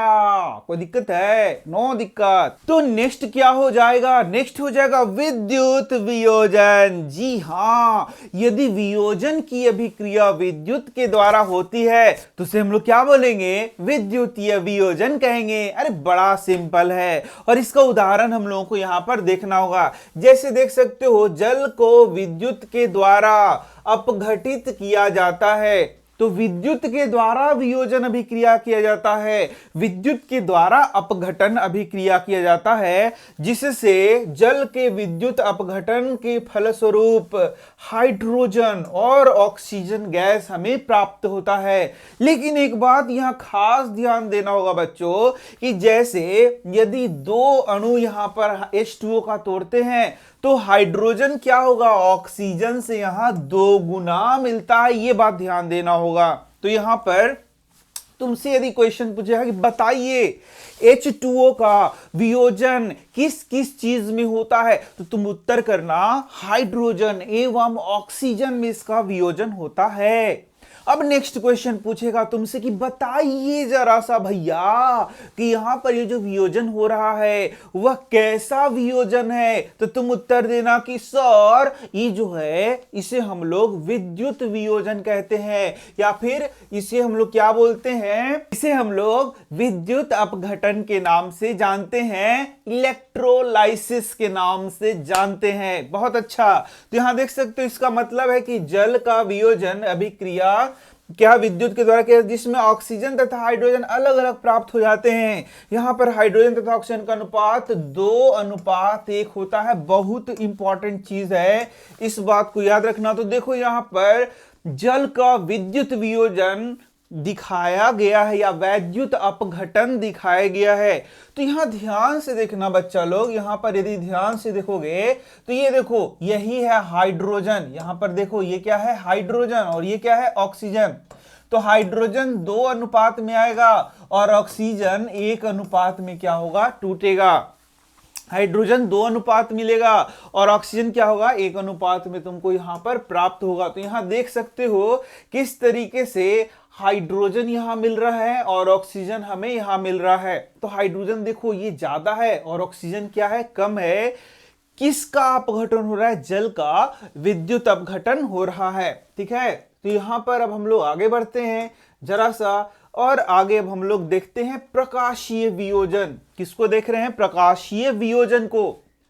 तो भैया यहां पर प्रकाश के द्वारा, प्रकाश समझ लो ना, लाइट, जैसे कि सनलाइट के द्वारा, प्रकाश के द्वारा अपघटन का प्रक्रिया हो रहा है, वियोजन का प्रक्रिया हो रहा है, डिकम्पोजिशन का प्रक्रिया हो रहा है। तो यहां देख सकते हो जब वियोजन की क्रिया के लिए ऊष्मा के रूप में क्या दिया जाता है, प्रकाश को उपयोग किया जाता है, प्रकाश का उपयोग किया जाता है। जैसे कि एकदम VVI क्वेश्चन तुमको जैसे कि याद रखना है। यहां देख सकते हो सूर्य के प्रकाश की उपस्थिति में श्वेत रंग का सिल्वर क्लोराइड में वियोजन होकर के यहां पर धूसर रंग का Ag का सिल्वर का निर्माण होता है। एकदम VVI क्वेश्चन है। क्वेश्चन पूछेगा कि यह जो है यह क्या है, सिल्वर क्लोराइड, इसका रंग क्या है, श्वेत रंग है। इसका अपघटन होना है, किसके द्वारा होगा, सूर्य के प्रकाश के द्वारा होगा। इससे क्या बनेगा, इससे बनेगा सिल्वर यानी Ag। और इसका रंग कैसा होगा, तो धूसर रंग होगा। और इसे क्या कहेंगे, इसे हम लोग प्रकाशीय वियोजन कहेंगे। देखा कितना आसान था। अब इसका एग्जाम्पल हम लोगों ने देख लिया। अब यहां एक और एग्जाम्पल को हम लोग देख सकते हैं। तो एक और एग्जाम्पल है, यह है तुम्हारा सिल्वर ब्रोमाइड का। अब सिल्वर ब्रोमाइड भी सूर्य के प्रकाश की उपस्थिति में जब टूटता है तो यहां पर सिल्वर का उपयोग होता है। ठीक है, तो यहां पर ये तुम यहां पर एग्जाम में इसको याद करके रखो, बहुत इंपॉर्टेंट ये है। ठीक है, समझ में आ गया। तो ये बात था भैया, वियोजन अभिक्रिया यहां पर समाप्त होते हैं। तो अब क्या, अब आ गया तुम्हारा यस डिस्प्लेसमेंट रिएक्शन यानी विस्थापन अभिक्रिया। तो विस्थापन अभिक्रिया के लिए जरा सा एक उदाहरण देख लो। मान लो एक बेंच है, उसमें एक मोटा आदमी बैठा हुआ है, एक पतला बच्चा बैठा हुआ है, एक मोटा बच्चा बैठा हुआ है। तो कौन, यदि दोनों में मान लो कि झगड़ा हो गया, तो कौन किसको हटा सकता है? तो सिंपल सा बात है, जो मोटा वाला है ना ऐसे ठिस करेगा, पतला वाला गायब, और उसका स्थान पर इसे करके जाके बैठ जाएगा। अरे बैठेगा कि नहीं बैठेगा? बिल्कुल। तो वियोजन अभिक्रिया भी यहां पर विस्थापन अभिक्रिया यानी कि डिस्प्लेसमेंट रिएक्शन भी बस वही उदाहरण पर है, एकदम सेम टू सेम। इसमें क्या होता है कि जो अधिक अभिक्रियाशील धातु है वह कम अभिक्रियाशील धातु को किसी यौगिक में से हटा देता है कि भाग इधर से, और वहां जाके बैठ जाता है। और इसे ही हम लोग क्या बोलते हैं, विस्थापन अभिक्रिया। जैसे यहां देख सकते हो, ये जो आयरन है यह कॉपर से ज्यादा अभिक्रियाशील है। तो ये कॉपर सल्फेट के विलयन में यदि आयरन को डाल दिया जाए, किसको डाल दिया जाए, आयरन को, तो आयरनवा क्या करेगा, कॉपरवा को यहां से भगा देगा, भाग इधर से, भाग भाग। और ये कॉपर को भगा के और वहां पर जगह ले लेगा। देख रहे हो। और इस तरीके से आयरन सल्फेट बना देगा। और बेचारा कॉपर, अरे रे रे रे, ओहो देखो कॉपरवा इधर आ गया। ठीक है, क्योंकि कॉपर था कम अभिक्रियाशील और यहां आयरन क्या था, कॉपर से ज्यादा अभिक्रियाशील। तो इस तरीके से वह कॉपर सल्फेट के विलयन में से कॉपर को हटा देता है, विस्थापित कर देता है, डिस्प्लेस कर देता है। इसे ही हम लोग क्या बोलते हैं, डिस्प्लेसमेंट रिएक्शन यानी कि विस्थापन अभिक्रिया। तो यहां देखो, ऐसी रासायनिक अभिक्रिया जिसमें अधिक अभिक्रियाशील तत्व कम अभिक्रियाशील तत्व को, तो यहां तत्व वर्ड यूज करना, जो मैंने धातु बोला धातु की जगह तत्व वर्ड यूज कर देना है। तत्व कोई दिक्कत नहीं है, उसके यौगिक से विस्थापित कर देता है, उसे हम लोग क्या बोलते हैं, विस्थापन अभिक्रिया कहते हैं। अब देखो इसका उदाहरण बहुत इंपॉर्टेंट है। क्या बोलता है, जब लोहे के कील को, यहां आयरन का मान लो क्या है, एक कील है, उसको कॉपर सल्फेट के विलयन में डाला जाता है। तो कॉपर सल्फेट का विलयन क्या होता है, नीला। इसमें जब आयरन को डाला जाता है तो धीरे धीरे ये रंग बदल के हरा हो जाता है। कैसा हो जाता है, हरा हो जाता है, हल्का हरा या हरा हो जाता है। समझ में आ रहा है। और ये जो कील है, इसके ऊपर भूरा भूरा परत चढ़ जाता है कॉपर का। किसका परत चढ़ जाता है, कॉपर का। तो इस तरीके से यह अभिक्रिया हमें क्या दिखाता है, विस्थापन अभिक्रिया को दिखाता है। ठीक है ना। यहां देखना, यहां पर देख सकते हो शुरू में हम लोगों ने क्या लिया था, नीला रंग का कॉपर सल्फेट का विलयन, और इसमें कांटी डाल दिया, कील डाल दिया। तो जैसे ही कील डालेंगे, कील के ऊपर कॉपर चढ़ना शुरू हो जाएगा और इस विलयन का रंग क्या हो जाएगा, हरा होना शुरू होगा। तो अब बताओ हरा क्यों हुआ, क्योंकि वहां पर आयरन सल्फेट, यानी कि आयरन जो था वो सल्फेट से मिलकर के आयरन सल्फेट का निर्माण कर रहा है, और कॉपर को वहां से भगा दिया, और कॉपर और भाग के कहां चल गया, आयरनवा के ऊपर चढ़ गया। दिख रहा है ना। और इस तरीके से आयरन का रंग, लोहे के कील का रंग क्या हो जाएगा, भुर्रा हो जाएगा, भुर्रा। देख लो यहां पर ये भुर्रा हो गया। अभी तो दिखाया था, यहां देखना, एक सेकेंड यहां पर देख लो जरा सा, ये देख लो, यहां देखो, ये हो गया भुर्रा, ये हो गया हर्रा, और ये क्या हो गया, ये हो गया नीला। इन नीलक्का में आयरन डाल दिया तो ये हो जाएगा हरा हरा। समझ में आ रहा है ना। रंग से भी क्वेश्चन आता है, इसलिए तुम्हें रंग वाला चीज भी याद रखना है। यहां देख सकते हो तुम अब चित्र में, यहां देखना, यहां पर ये देखो नीला रंग का है, और यहां नीला है, इसमें डाल दिया ये कील को डाल दिया तो ये हरा हो जाएगा। देखो यहां पर हरा हो जाएगा, हरा हो गया ना। और ये कील पर भूरे रंग का क्या हो गया, परत चढ़ गया। समझ गए ये बात को। कुछ और उदाहरण भी हो सकता है जिसको याद रखना। मैंने बताया तुमसे उदाहरण से प्रश्न पूछ सकता है, तो जितने भी उदाहरण है कम से कम जो एनसीईआरटी में दिए हुए वो दिमाग में तुमको रखना पड़ेगा।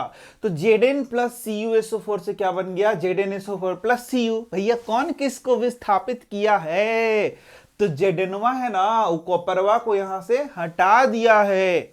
यहां भी देख सकते हो Pb प्लस CuCl2, तो Pb क्या करेगा, कॉपर को हटा देगा, और कॉपर को हटा करके PbCl2 का निर्माण करेगा। इस तरीके से यहां भी क्या हो रहा है, डिस्प्लेसमेंट रिएक्शन हो रहा है। तो यदि तुमने विस्थापन अभिक्रिया समझ लिया तो द्विविस्थापन अभिक्रिया तो और भी आसान है, लेकिन ये द्विविस्थापन अभिक्रिया महाभिभियाई है, महा इंपॉर्टेंट है। ये एग्जामुआ में जरूर पूछा जाता है, एकदम जरूर पूछा जाता है रे भैया। तो इसको तो एकदम रट लेना पड़ेगा ना, इसके उदाहरण के साथ इसको क्या करना होगा, रट लेना होगा। तो जरा देखो यहां पर क्या हो रहा है, यहां देखना, ये था सोडियम सल्फेट जो कि बेरियम क्लोराइड से इसका अभिक्रिया कराया गया। तो यहां पर देखोगे जो सोडियम है वह क्लोराइड के साथ, और बेरियम है वह सल्फेट के साथ क्या करेगा, मिल जाएगा, और बेरियम सल्फेट और सोडियम क्लोराइड का निर्माण करेगा। अरे मतलब सीधा सा है, मतलब यहां पर इसको तोड़ा जाए तो ये Na+ बना दिया, ये वाला बना दिया SO4 2- बना दिया, ऐसे कर दो। और इधर से प्लस में क्या हो गया तुम्हारा, इसको लिखते हैं तो Ba2+ हो गया, और Cl- हो गया। 4 आयन बना कि नहीं बना, अरे बिल्कुल बन गया। देख लो सोडियम सल्फेट में सोडियम आयन और सल्फेट आयन है, बेरियम क्लोराइड में बेरियम आयन है, और फिर क्लोराइड आयन है। तो यहां पर इस अभिक्रिया में क्या हुआ, आयनों का अदला बदली हो गया, आयनों का एक्सचेंज हो गया। कैसे हो गया, ये देखो, ये जो सोडियम है वह इससे मिल गया, और ये जो बेरियम है वह इससे मिल गया। तो आयनों के अदला बदली से यहां पर देख सकते हो, ये और ये मिला तो NaCl बन गया, और ये मिला तो बेरियम सल्फेट बन गया। तो आयनों के अदला बदली से जो अभिक्रिया हो रही है उससे हम लोग क्या बोल रहे हैं, द्विविस्थापन अभिक्रिया कह रहे हैं। तो यहां देखो द्विविस्थापन हो गया, यानी कि आयनों का क्या हो गया, अदला बदली से बन रहा है, और उसमें कुछ खास चीज नहीं हो रहा है। इसे ही हम लोग क्या बोलते हैं, डबल डिस्प्लेसमेंट रिएक्शन। यहां देख सकते हो ऐसी अभिक्रिया जिसमें अभिकारकों के बीच आयनों का आदान प्रदान होता है, उसे हम लोग क्या बोलते हैं, द्विविस्थापन अभिक्रिया। एकदम भी क्वेश्चन है, एकदम याद रखना होगा। उदाहरण देख लो, उदाहरण जैसे मैंने बताया, जब सोडियम सल्फेट की अभिक्रिया बेरियम क्लोराइड से कराई जाती है तो यहां पर द्विविस्थापन अभिक्रिया होता है, जिसमें सोडियम क्लोराइड बन रहा है, साथ ही बेरियम सल्फेट का निर्माण होता है, और ये जो बेरियम सल्फेट है यह अवक्षेप के रूप में मिलता है। अब बोलोगे ये अवक्षेप क्या हो गया? तो भाई घुले हुए यहां पर ये तलहट्टी में क्या होता है, जम जाता है। जो अभी क्रिया हुआ ना, इन दोनों को मिलाया गया, तो देखो तलहट्टी में तुमको बेरियम सल्फेट मिलेगा, अवक्षेप बन जाएगा। तो इस तरीके से इसे एक और नाम दे दिया गया है, अवक्षेपण अभिक्रिया। क्या बोला गया है बच्चों? अवक्षेपण अभिक्रिया, जिसमें क्या चीज बन रहा है, अवक्षेप का निर्माण हो रहा है। तो देखो एक चीज ध्यान से देखो, जब गैस बनता है ना तो इसको ऊपर तीर से इसे दिखा देते हैं, ये गैस हो गया, ऊपर उड़ जाएगा। और जो अवक्षेप होगा ना उसको नीचे ऐसे तीर से दिखाते हैं, नीचे ऐसे तीर दिखा देते हैं। तो अवक्षेप बनेगा तो इसे तीर दिखा देंगे, और जो गैस बनेगा तो ऊपर तीर दिखा देंगे। ये भी बात इंपॉर्टेंस का है, इसको याद रखो तुम, ठीक है? इस तरीके से तुम इसको याद रख सकते हो। तो यहां पर बेरियम सल्फेट का सफेद अविलेय अवक्षेप का निर्माण होता है, इसलिए इस अभिक्रिया को अवक्षेपण अभिक्रिया कह रहे हैं, जो यहां पर हुआ है। तो परिभाषा जरा देख लेते हैं अवक्षेपण अभिक्रिया का। जब दो अभिकारक विलयन आपस में अभिक्रिया करते हैं, अरे भाई कौन अभिक्रिया करेगा? अभिकारक ही तो अभिक्रिया करेगा। तो जो अभिकारक अभिक्रिया करता है तो अविलेय ठोस उत्पाद बनता है, इसी को याद रखना है। अविलेय, जो विलेय नहीं है, ठोस उत्पाद का निर्माण करता है, तो उस विलयन में उस ठोस के कारण अवक्षेपित हो जाता है, तलहटिया में क्या होता है, जम जाता है। इस क्रिया को अवक्षेपण अभिक्रिया कहते हैं। इस प्रकार की रासायनिक अभिक्रिया को हम लोग क्या बोलेंगे? अवक्षेपण अभिक्रिया कहेंगे। कोई भारी लग रहा है क्या? नहीं जी, बहुत आसान है। तो यहां पर देख सकते हो, यहां पर बेरियम क्लोराइड डाला गया है, सोडियम सल्फेट है, इस तरीके से यहां अभिक्रिया को तुमको दिखाया गया है, ठीक है? Double displacement reaction. कुछ और उदाहरण यहां पर देख सकते हो जिसको तुम याद कर सकते हो, ठीक है ना? चलो अब आगे बढ़ते हैं हम लोग। अब आगे हमारा उपचयन एवं अपचयन अभिक्रिया। अरे वीवीआई जी है जी, वीवीआई है, बहुत ज्यादा इंपॉर्टेंट है, दिमाग को कंफ्यूजिया देगा। यहां देख सकते हो उपचयन एवं अपचयन अभिक्रियाएं। क्या है? उपचयन एवं अपचयन अभिक्रिया। तो पहले तो हम इसको पढ़ा देता हूं, उसके बाद समझा देता हूं। तो एक तरफ लिख देंगे उपचयन माने ऑक्सीडेशन, क्या बोलते हैं? ऑक्सीडेशन। और अपचयन मतलब क्या हो जाएगा? रिडक्शन। क्या हो जाएगा? रिडक्शन। तो उपचयन में क्या होता है? बस सिंपल दो ही चीज पढ़ाया गया, ज्यादा नहीं पढ़ाया गया है। तो उपचयन में ऑक्सीजन का जुड़ना, क्या हो जाएगा? ऑक्सीजन का जुड़ना। यदि किसी पदार्थ में, यदि किसी तुम्हारा पदार्थ में ऑक्सीजन जुड़ जा रहा है तो उसे बोलते हैं ऑक्सीडेशन, यानी कि उपचयन। या फिर हाइड्रोजन का हटना, हाइड्रोजन का हटना। दो चीज बस याद करना है, उसको बोलते हैं उपचयन। क्या बोलते हैं बच्चा लोग? उपचयन। ऐसे ऊपर हाथ करना, उपचयन, और अपचयन नीचे कर देना, नहीं तो भुला जाओगे, उपचयन अपचयन कंफ्यूज आ जाओगे। और अपचयन क्या हो गया? ऑक्सीजन का हटना, ऑक्सीजन का हटना, ठीक है? ओ का हटना, O2 में यहां लिख रहा हूं, ऑक्सीजन सिर्फ हो जाएगा, O का हटना, ठीक है? और O का जुड़ना। और यहां पर हाइड्रोजन का क्या होगा? जुड़ना। क्या हो जाएगा? हाइड्रोजन का जुड़ना, यानी ऑक्सीजन का हटना। ऑक्सीजन का हटना क्या हो गया? रिडक्शन हो गया, अपचयन हो गया। और हाइड्रोजन का जुड़ना क्या हो गया तुम्हारा? अपचयन हो गया। ये दो बात समझ गया? अरे जी समझ गया, तो बस यही है, कुछ नहीं है, और बस यही है, सिंपल सा यही चीज याद करना है। 10th में यही बस पढ़ना है। तो अब एक एक देखते हैं, क्योंकि तुमको तो पता है ना कि यहां क्वेश्चन परिभाषा से नहीं है, उदाहरण से है। उदाहरण से ही सारा क्वेश्चन है, इसलिए बहुत इंपॉर्टेंट यहां उदाहरण हो जाता है। तो जब किसी रासायनिक अभिक्रिया में किसी पदार्थ में ऑक्सीजन जुड़ जाएगा, ऑक्सीजन का वृद्धि हो जाएगा, या फिर हाइड्रोजन का कमी हो जाएगा, ह्रास हो जाएगा, हट जाएगा, उससे हम लोग क्या कहते हैं? उपचयन या ऑक्सीकरण या ऑक्सीडेशन अभिक्रिया कहते हैं। समझ में आ गया? इतना आसान था। जैसे देखो एकदम वीवीआई पहला क्वेश्चन, जब कॉपर को ऑक्सीजन की उपस्थिति में जलाया जाता है तो यहां पर काला रंग का उस पर एक परत चढ़ जाएगा और जिसे कहेंगे कॉपर ऑक्साइड, कॉपर 2 ऑक्साइड। इसका नाम क्या है? Copper 2 oxide.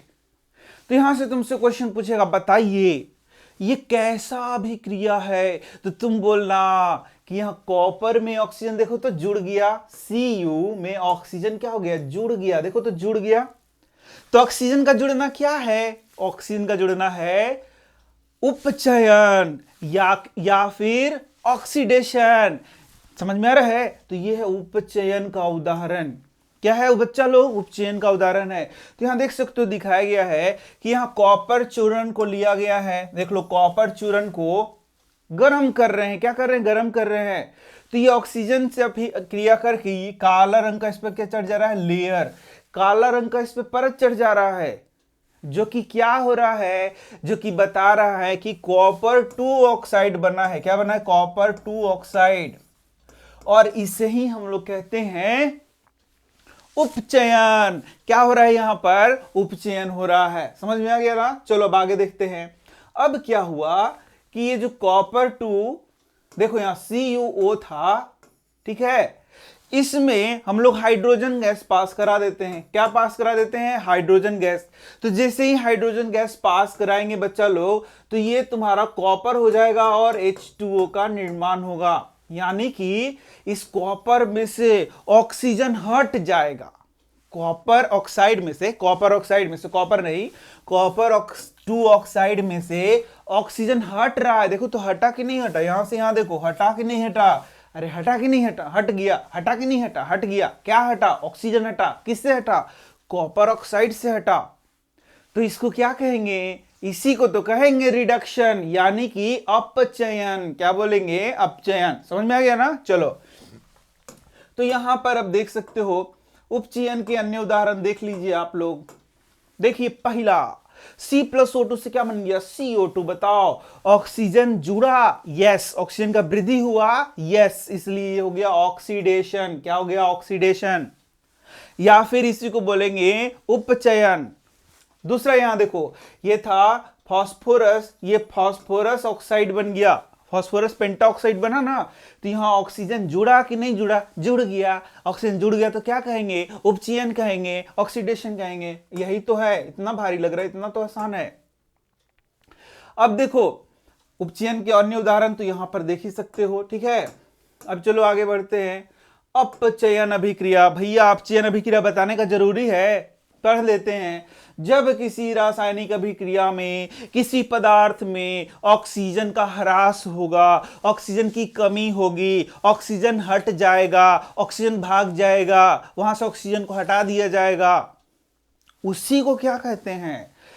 उसी को हम लोग कहते हैं अवकरण या अपचयन अभिक्रिया। तो जरा हाइड्रोजन के बारे में बताओ। तो हाइड्रोजन का वृद्धि हो जाएगा, हाइड्रोजन बढ़ जाएगा, हाइड्रोजन जुड़ जाएगा, वह भी क्या हो जाएगा? अपचयन या अवकरण। जैसे उदाहरण यहां देख सकते हो, कॉपर 2 ऑक्साइड में हाइड्रोजन गैस पास कराया जा रहा है। तो कॉपर 2 ऑक्साइड से ऑक्सीजन भाग गया, ऑक्सीजन क्या हो गया? हट गया। इस कारण से यहां पर क्या हुआ? उपचयन हो रहा है। कैसा अभिक्रिया हो रहा है? उपचयन अभिक्रिया हो रहा है। तो बस उदाहरण एकदम ध्यान से देखते आना है तुम लोग को, क्योंकि उदाहरण से ही प्रश्न आएगा। यहां भी देख सकते हो ZNO है, जिंक ऑक्साइड है। यहां पर यदि कार्बन को डाला गया, कोक को डाला गया, तो यहां ऑक्सीजन भाग जाएगा, हट जाएगा, और देखो जिंक का निर्माण होगा। तो हम लोग यहां पर बोलेंगे कि जिंक ऑक्साइड का यहां पर अपचयन हो रहा है। क्या हो रहा है? अपचयन हो रहा है, रिडक्शन हो रहा है। समझ रहे हो बात को? यहां भी देखो H2S है और ये Cl2 है। तो Cl2 में यहां H जुड़ गया। तो H यदि जुड़ेगा, H जुड़ेगा तो क्या बोलेंगे? हाइड्रोजन का जुड़ना अपचयन हो गया। यहां भी अपचयन हो गया, रिडक्शन हो गया।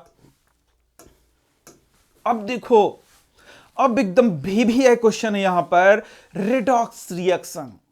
क्या है बच्चा लोग? रेडॉक्स रिएक्शन, यानी कि रेडॉक्स अभिक्रिया। तो जरा से इसको देखो, क्या लिखा हुआ है? रेडॉक्स। तो यदि रेड और ऑक्स को देखा जाए तो ये बोलता है रिडक्शन, रिडक्शन से आया है रेड और ऑक्सीडेशन से आया है ऑक्स, और दोनों चीज है।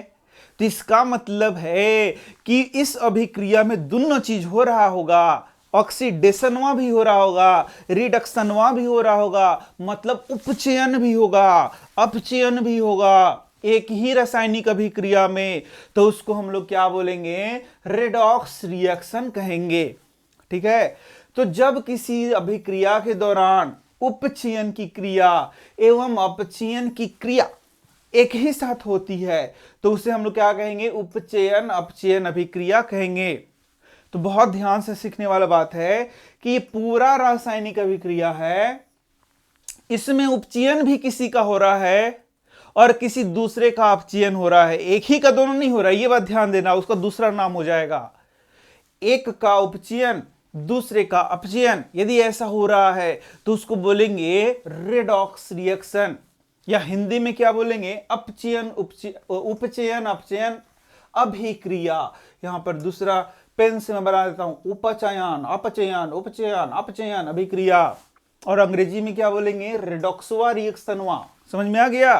तो ध्यान से देखो, जैसे यहां देखो CuO प्लस H2, तो CuO से क्या बन गया, Cu, तो क्या हुआ, ऑक्सीजन हट गया, और जैसे ही ऑक्सीजन हट गया मतलब यहां अपचयन हो गया। क्या हो गया, अपचयन हो गया। लेकिन भैया H2 में तो O जुड़ गया, अरे बाप रे, H2 था, ऑक्सीजन पकड़ लिया और H2O बना दिया, ऑक्सीजन जुड़ गया, तो ये हो गया उपचयन। क्या हो गया, उपचयन। तो दोनों चीज हो रहा है, इसलिए ये रेडॉक्स रिएक्शन का क्या हो गया, उदाहरण हो गया। अब यहां भी देखो ZnO था, इससे बन गया Zn, तो ZnO से Zn बन गया, यानी कि ऑक्सीजन हट गया, यानी यहां हो गया अपचयन। क्या हो गया, अपचयन। और ये कार्बनवा में ऑक्सीजन जुड़ गया तो ये हो गया उपचयन।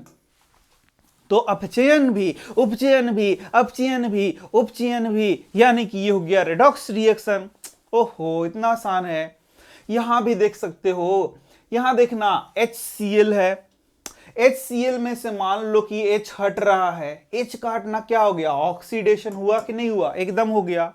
और MnO2 से MnCl2 बन रहा है, तो यहां पर ऑक्सीजन वहां हट गया, तो यहां भी क्या हो गया, यहां पर तुम्हारा रिडक्शन हो गया। अरे ऑक्सीजन का हटना क्या होता है, रिडक्शन होता है, तो इसमें भी ऑक्सीडेशन भी हो गया और रिडक्शन भी हो गया, तो इसी को कहेंगे रेडॉक्स रिएक्शन।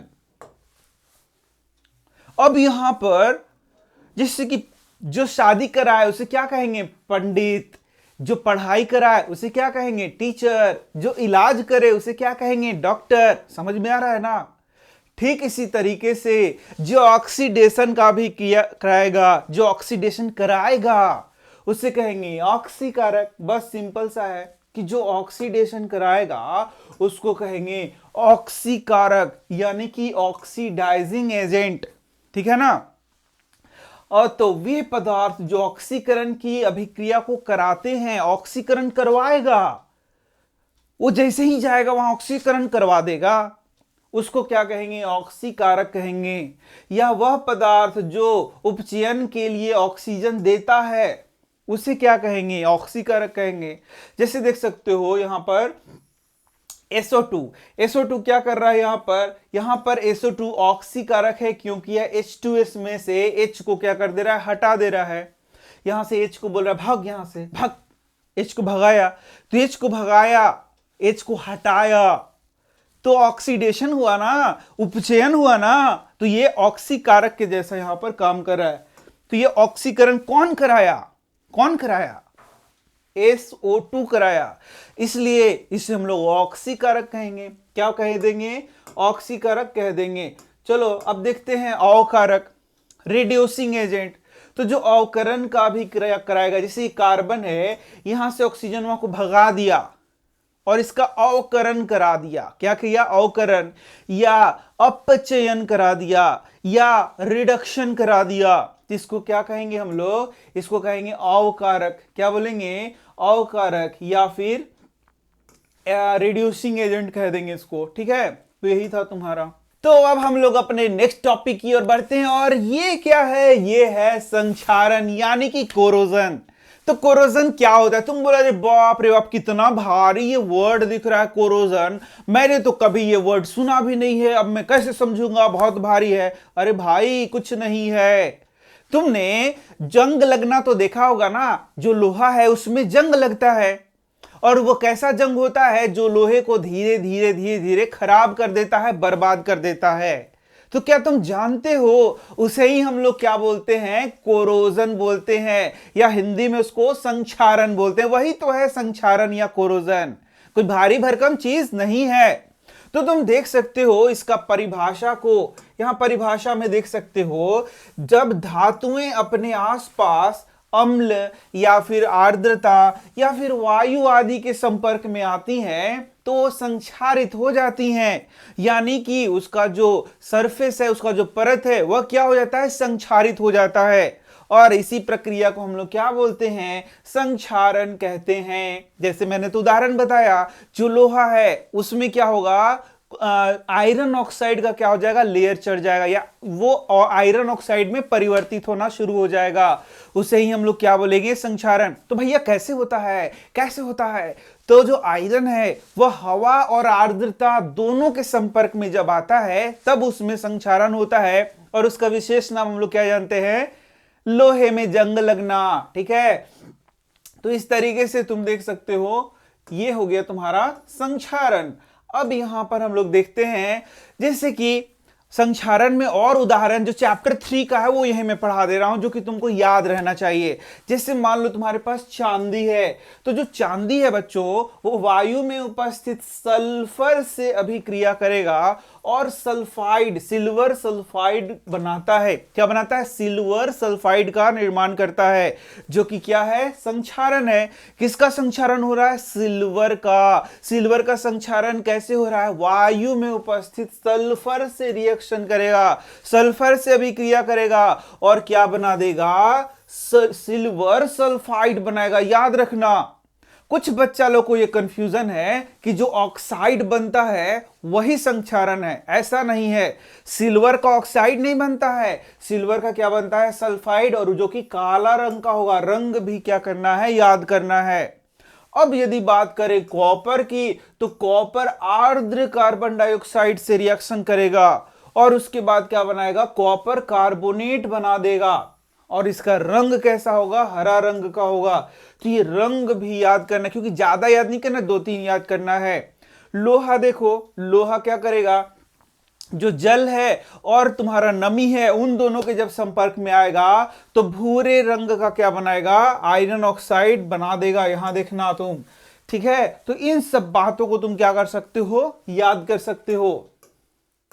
अब चलो, अब संक्षारण से कैसे कैसे बचाव हो सकते हो, तो भाई ये तो तुम जानते ही हो। घर में जो तुम्हारा लोहे का सामान है, कैसे उसको बचाते हो, उस पर पेंट लगा देते हो। तो और भी कुछ उपाय यहां पर देख सकते हो। सबसे पहला क्या करेंगे, पेंट लगा करके करेंगे, या फिर क्या करते हैं हम लोग, उस पर ग्रीस लगाते हैं, तेल लगाते हैं। बहुत सारा चीज उपाय है संक्षारण से बचाने का। इसी के साथ एक होता है गैल्वेनाइजेशन यानी कि जस्तीकरण। और जस्तीकरण क्या है, भी क्वेश्चन आएगा तुम्हारा, ऑब्जेक्टिव में भी आएगा। क्या होगा, किसी धातु की सतह पर विद्युत लेपन करके जस्ता का यदि परत चढ़ा दिया जाए, तो धातु पर जस्ता का परत चढ़ा दो, जिंक का परत चढ़ा दो, जिंक का, इसे ही हम लोग क्या बोलेंगे, गैल्वेनाइजेशन कहेंगे या जस्तीकरण कहेंगे। बस इतना सा बात याद रखो। तो यहां फर्स्ट चैप्टर में ज्यादा इसके बारे में हम लोग को नहीं पढ़ना है, लेकिन अब जो टॉपिक है वो भी है, क्योंकि एग्जाम में तो एकदम पूछा ही पूछा जाता है, विकृत गंधिता किसे कहते हैं। क्वेश्चन क्या है, विकृत गंधिता किसे कहते हैं, एकदम भी क्वेश्चन है। तो यहां देख सकते हो, जब यहां पर देखो, तेल या वसा युक्त खाद्य पदार्थ, वैसे खाद्य पदार्थ जो तेल में बने हो या वसा में बने हो, जैसे चिप्स का मान लो, चिप्स मान लो, जैसे तुम नमकीन मान लो, ठीक है, तो वो सब क्या है, तेल में बना हुआ है, वसा में बना हुआ है। तो उसको काफी दिनों तक यदि छोड़ देंगे तो वहां पर जो तेल है या वसा है उसका उपचयन हो जाएगा। क्या हो जाएगा, उपचयन। अब यहां ध्यान देना, बात यहां पर उपचयन की हो रही है, सड़ने की बात नहीं हो रही है। ये जो पदार्थ सड़ता है वह माइक्रो ऑर्गेनिज्म यानी सूक्ष्म जीवों की उपस्थिति में सड़ता है। हम लोग उसकी बात बिल्कुल नहीं कर रहे हैं, सड़ने गलने की बात नहीं कर रहे हैं, माइक्रो ऑर्गेनिज्म यानी सूक्ष्म जीव के हमला की बात बिल्कुल नहीं कर रहे हैं। उससे हमारा रिलेटेड टॉपिक नहीं है, वह जीव विज्ञान का बात है। हम लोग यहां रसायन की बात कर रहे हैं और हम लोग डायरेक्ट बोल रहे हैं तेल या वसा का उपचयन होना। बस सिंपल सा, तेल या वसा का उपचयन हो जाता है, तेल या वसा का उपचयन हो जाता है, बस सिंपल सा। इसी को हम लोग क्या बोलते हैं, विकृत गंधिता, जिससे कि वह जो खाद्य पदार्थ है वह खराब हो जाएगा, उसमें से गंध आना शुरू हो जाएगा, उसका स्वाद बदल जाएगा, गंध बदल जाएगा, जो कि खाने लायक नहीं होगा, जो कि हानिकारक हो जाएगा। क्यों? क्योंकि उसका तेल या वसा का क्या हो जा रहा है, उपचयन। 3 वर्ड याद रखना है, तेल या वसा का उपचयन, तेल या वसा का उपचयन, तेल या वसा का ऑक्सीडेशन। बस इतना सा बात याद रखना है, 2 मार्क्स मिल जाएंगे, 2 मार्क्स मिल जाएंगे। जिसके कारण उसका स्वाद बदल गया, जिसके कारण उसका स्वाद क्या हो गया, खराब हो गया, और उसका गंध भी क्या हो गया, खराब हो गया। इसी को क्या कहते हैं, विकृत गंधिता कहते हैं। बस सिंपल सिंपल, यदि याद भी करना चाहो तो आसानी से याद कर सकते हो। अब इसको कैसे, इससे बचा जा सके, तो देखो सबसे पहले तो इसको बढ़िया बंद डब्बा में रखेंगे जिससे कि हवा के संपर्क में ना आ सके। यदि हवा के संपर्क में नहीं आएगा तो विकृत गंधिता नहीं होगा, नहीं के बराबर होगा। तो वसा अथवा तेल में तैयार किया गया खाद्य पदार्थ जैसे सब्जी, चिप्स अथवा भुजिया आदि को विकृत गंधिता होने, ये तो यही हो गया। यहां देखना, आगे बढ़ा रहा हूं मैं, यहां देखना, इनको क्या करना है, अच्छा से पैक करके रखना है। क्या करना है, अच्छा से पैक करके रखना है। वायु मुक्त बर्तन में क्या करना है, इनको बढ़िया से एकदम पैक करके रखना है, तो ये जल्दी खराब नहीं होगा। ये पहला। दूसरा क्या कर सकते हो, इसमें एंटीऑक्सीडेंट का प्रयोग हम लोग कर सकते हैं। एंटीऑक्सीडेंट मतलब प्रतिऑक्सीकारक, जो कि ऑक्सीडेशन नहीं होने देता, उसका उपयोग हम लोग कर सकते हैं। फिर यहां पर देख सकते हो, पैकिंग के समय ऑक्सीजन गैस को हटा करके नाइट्रोजन गैस भर दिया जाता है। जो तुमने चिप्स खाया होगा उसमें नाइट्रोजन गैस भरा रहता है, फूला फूला रहता है, तो उसमें क्या भरा रहता है, नाइट्रोजन गैस, जिससे कि तेल एवं वसा का उपचयन ना हो सके और वो खाद्य पदार्थ खराब ना हो। ठीक है।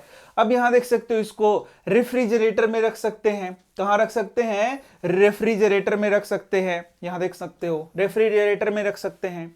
तो ये 3-4 विधियां भी तुमको याद होनी चाहिए, क्योंकि इससे ऑब्जेक्टिव भी बनता है और ये सब्जेक्टिव में भी पूछा जाता है। तो बच्चा लोग, यदि तुम्हें हमारा चैनल पसंद आ रहा है, मजा आ रहा है पढ़ने में, तो चैनल को जरूर सब्सक्राइब करो, लाइक करो और शेयर करो। और साथ ही साथ बच्चा लोग, तुम लोग को यदि पीडीएफ चाहिए तो वहां पर नीचे डिस्क्रिप्शन में लिंक है, वहां से देख सकते हो। मैं मिल रहा हूं तुमसे नेक्स्ट वीडियो। कमेंट जरूर करना, बताना और क्या पढ़ना है। धन्यवाद।